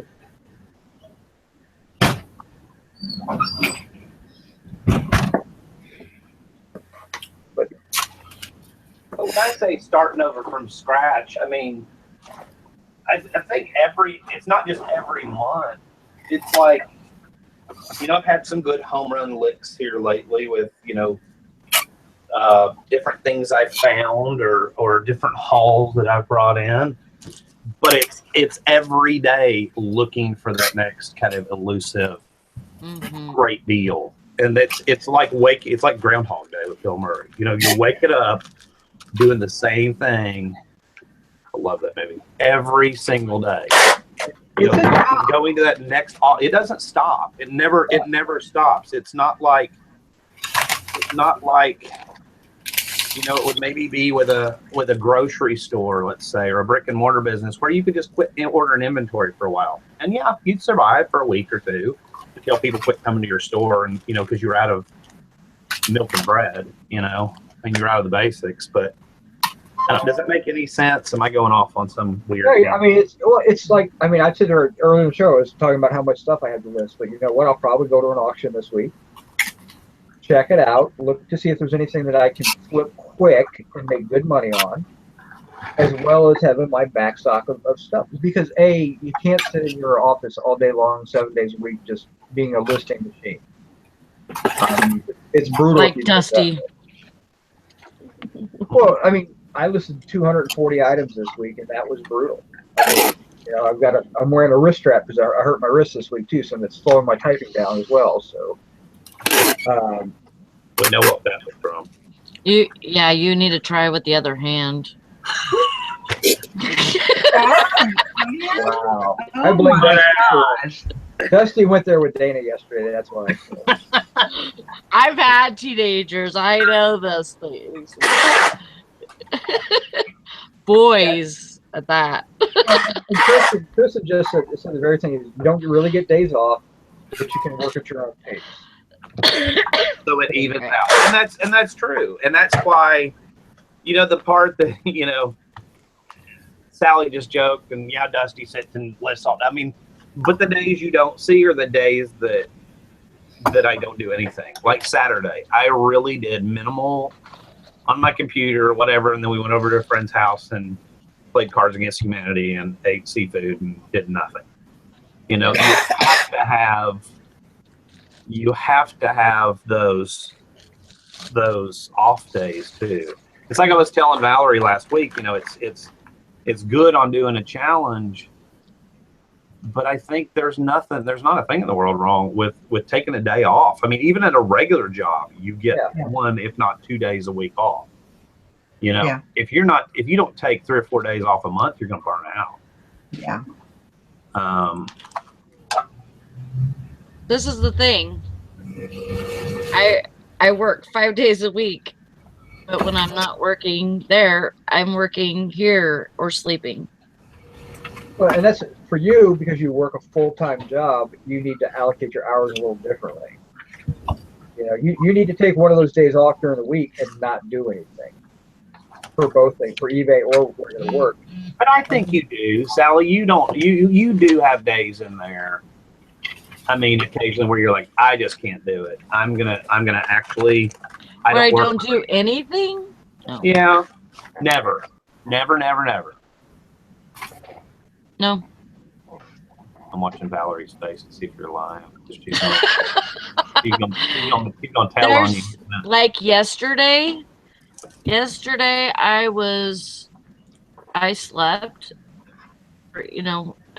but I worked yesterday. I did some listings yesterday, and I made some listings yesterday, and I relisted stuff, and I put a sale on. It was minimal. I didn't do very much, but I still did something that has to do with cooking.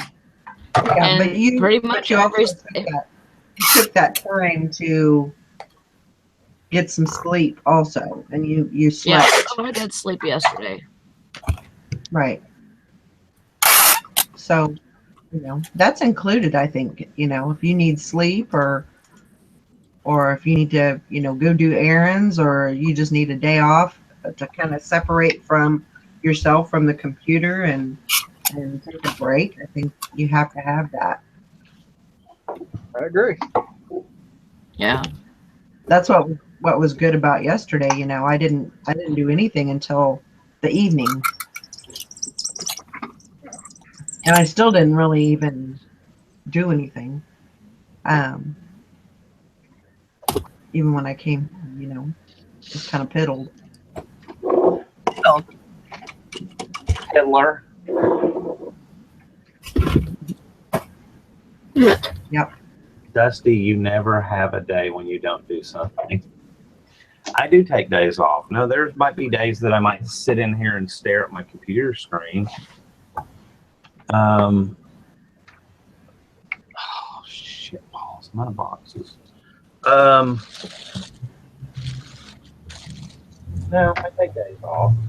I mean, yeah, like Sally said, I think every day I at least walk into this computer and relist the items that might have ended that need to be relisted or put a store on sale. But there's days where I don't pick up the digital camera and list anything. I mean, there's days where I don't go out and buy anything. I think for me, my therapy is to go out and buy more stuff. Yeah. Yeah. And that's not, and like Eric and I were talking about, that's not that. It's not an addiction. It's not. I mean, it's twofold. It's feeding a need to have that thrill of the hunt, which I think is why a lot of us are in this business, or the majority of us are in this business. But it's also at the same time, you've got to still have those home runs come in. You can pay the bills off $7.99 to $12.99 items if you sell a lot of them. But man, it sure helps to have that occasional home run $100 sale, $150 sale. That's where you're really going to see your money start to add up, if that makes sense. Yep. And you got to get out of the house.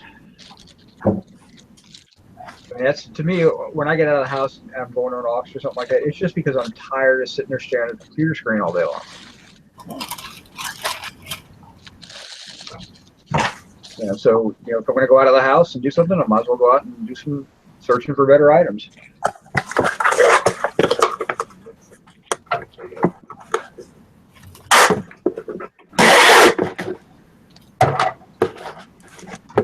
Oh, Lord.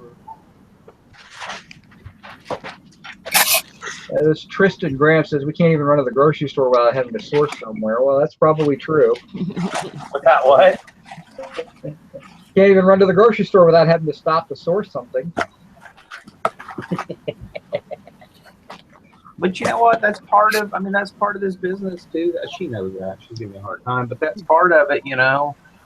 We were on our way to Walmart the other day. And there's this little thrift store down the street that's like the animal rescue, whatever. It's only open Wednesday through Saturday. And I know that if you go in there on Wednesdays, their volunteers are going to have come in on Sunday, Monday, and Tuesday and put new stuff out. And Wednesday morning's the time to be there, you know? And it's literally on the way to Walmart. It's on the way to Walmart. And so I was like, can we just swing in there really quick? She's like, I don't care. She said, do I have to go in? I'm like, no.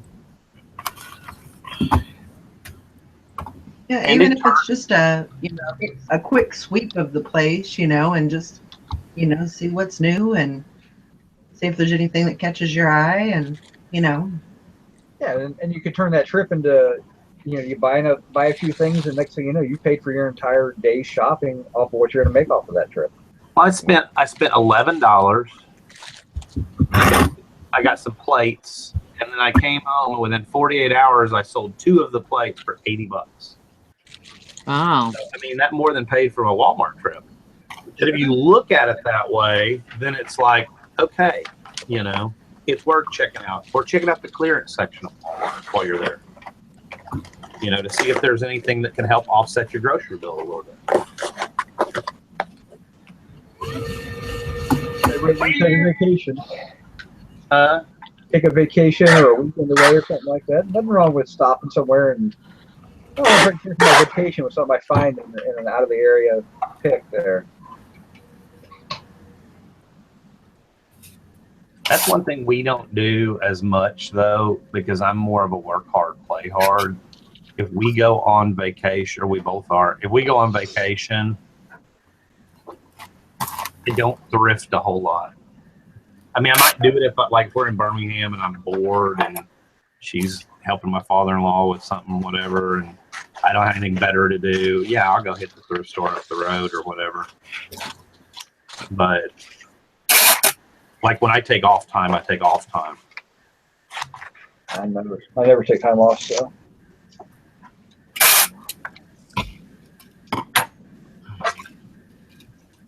Apparently, I'm full of lies.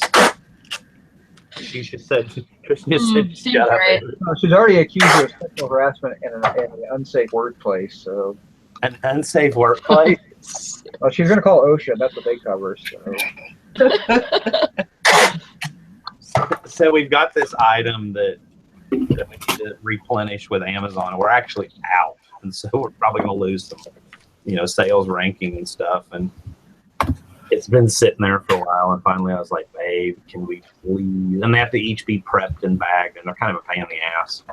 But we're down to like, this is the last 2 cases that we'll ever have of that item. And she's like, I'll get them knocked out. So I woke up this morning and she was already working on them. And I jokingly didn't realize she was working on them and walked in. I said, you know what we need today? Homemade Egg McMuffins, because we bought Canadian bacon at the store the other day. And she's like, or you could come do this. And I'll go make, and I was like, oh, didn't know you were doing that. Sorry. That's where all that's coming from. Right, baby? I love you, baby. Oh, I love you too.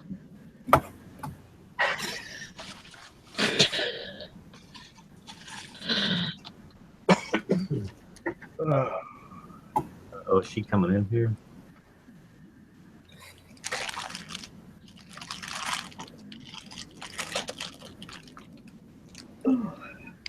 I don't know. It's just really figuring out, like anything else, it's figuring out what works for yourself. Everybody's going to be different. Everybody's going to have a different style of what makes them tick and what works for them and what doesn't work for them. And I don't think there's any right or wrong answer. You just watch all these shows, you read the Facebook groups, you figure out, you know, it's like Eric and I've had this age-old discussion of how I need an inventory system. And I tell him every single time. And he's right for certain situations, but it wouldn't work for me because I know I wouldn't keep up with it. I wouldn't maintain it. It would be a giant waste. I've tried stuff like that's not how my brain works. And so that's something that, yes, is a good idea in business. You know, like that item that I just went and grabbed off the shelf. I knew exactly where it was. That works because the way my brain is a visual whatever. Like I can't do inventory systems. And so it's just until I started getting into, once I started cracking, you know, 400 or 500 listings, it just got to the point where I need to have something, because I lost an item one time, and that was, I had to take a defect on it, and I can't believe I lost an item in my inventory, and I couldn't find it, and I found it 6 months later. It was just a little fishing reel, and now that fishing reel sits in a prominent place, so I can always see it to remind me that don't lose shit, you know.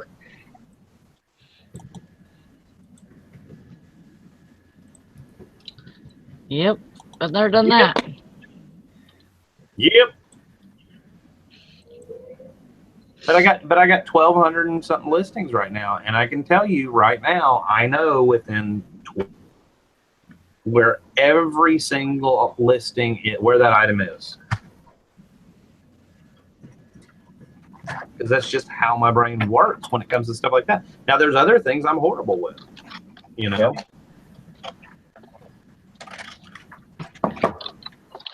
Yeah, there's been a lot of comments recently. You know, people don't understand why. Here's a really good example. Why I don't list that, or why people don't, and why everybody doesn't list everything with their smartphone. And this, Eric and I were talking about this the other day. You know, there's been a lot of people, oh, the smartphone's the way to go. That's the way to list things, blah, blah, blah. It depends. I can navigate probably because I've done computers for so long. I've done eBay on a computer for so long. I use a lot of listing templates that I insert. I can navigate my way around a listing page 10 times faster than I can wait for pages to load on there and have to put the description in and go back, and then I can do with my thumbs. I can type 50 words per minute or 55 words per minute. I can't do that with my thumbs. Well, not to mention, when I do a listing, I go to my description box. Most of my description box is cut or paste, or it's got a template in there as well, and I might type 5 words in there. You know, because I don't use that description box a whole lot. I mean, you know, very few items need a major description. It's all a title and everything. And I can load pictures a whole lot faster. I use a lot of Sell Similar, so for me to have an extra tab open to do my research in, and I'm looking up this widget and I want to list mine, and I look up vintage flat box cutter or whatever, boom, I've already got it sorted, price plus shipping, highest first. There's the one I want to go with. Sell one. Do you have one like this? Sell one. Boom, I'm already done. I can't do all that from the phone. I mean, I can list 100 How do you know items. that's finished, Dusty? Huh? Is your box cutter really vintage? It's one of those old. It's one of those old school. It's not vintage so much as old school. They still make them, but it's what my dad used to use in the grocery business. They're harder to find. You can't. We use them still. You walk into Walmart and buy them. They're like, no, we have these plastic handle scrapers, and I'm like, oh dear God, they're mine. No, that's the kind we use at our stores. You probably have an approved knife that you have to use, a safety knife of some sort.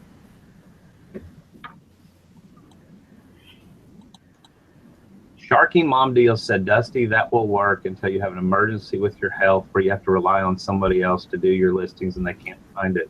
I mean, if I have an emergency that big, like when I broke my ankle, I sat in the emergency room and I put everything on vacation hold.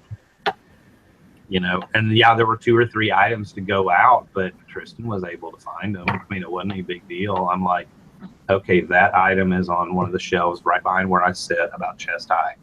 And she found it. I mean, it's not the ideal. I mean, if you have enough items in your store and you're trying to maintain your business while you're having a health crisis, that's one thing. But I would probably do the same thing. If something happened to me, I could talk my daughter into where everything was shipping at, but I would definitely probably unlist my items or put them on vacation hold or whatever until I was able to do it again. It's not, that's a piece of anxiety I would not want to have to deal with if I was really sick.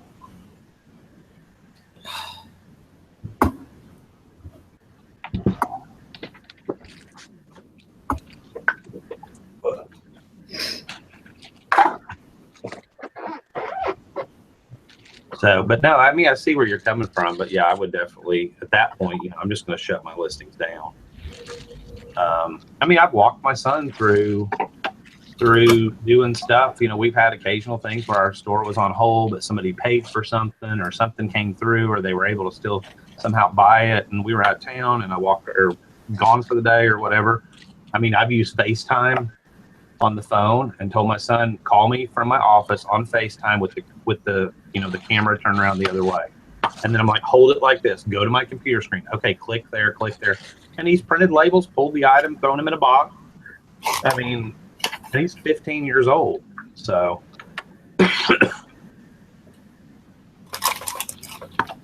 oh. Of course he's smart like his dad. So that makes it different. Well, he's computer savvy. That's the nice thing. Yeah, he definitely is that. Oh.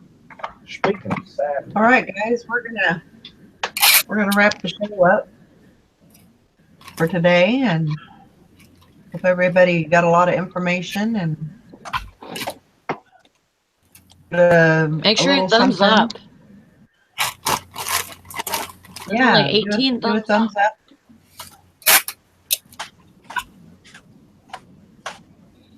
Press that thumbs up button. What else? Work on your challenge for 3 per day, 3 items, 3 listings per day. If you're not, and we will see y'all tomorrow.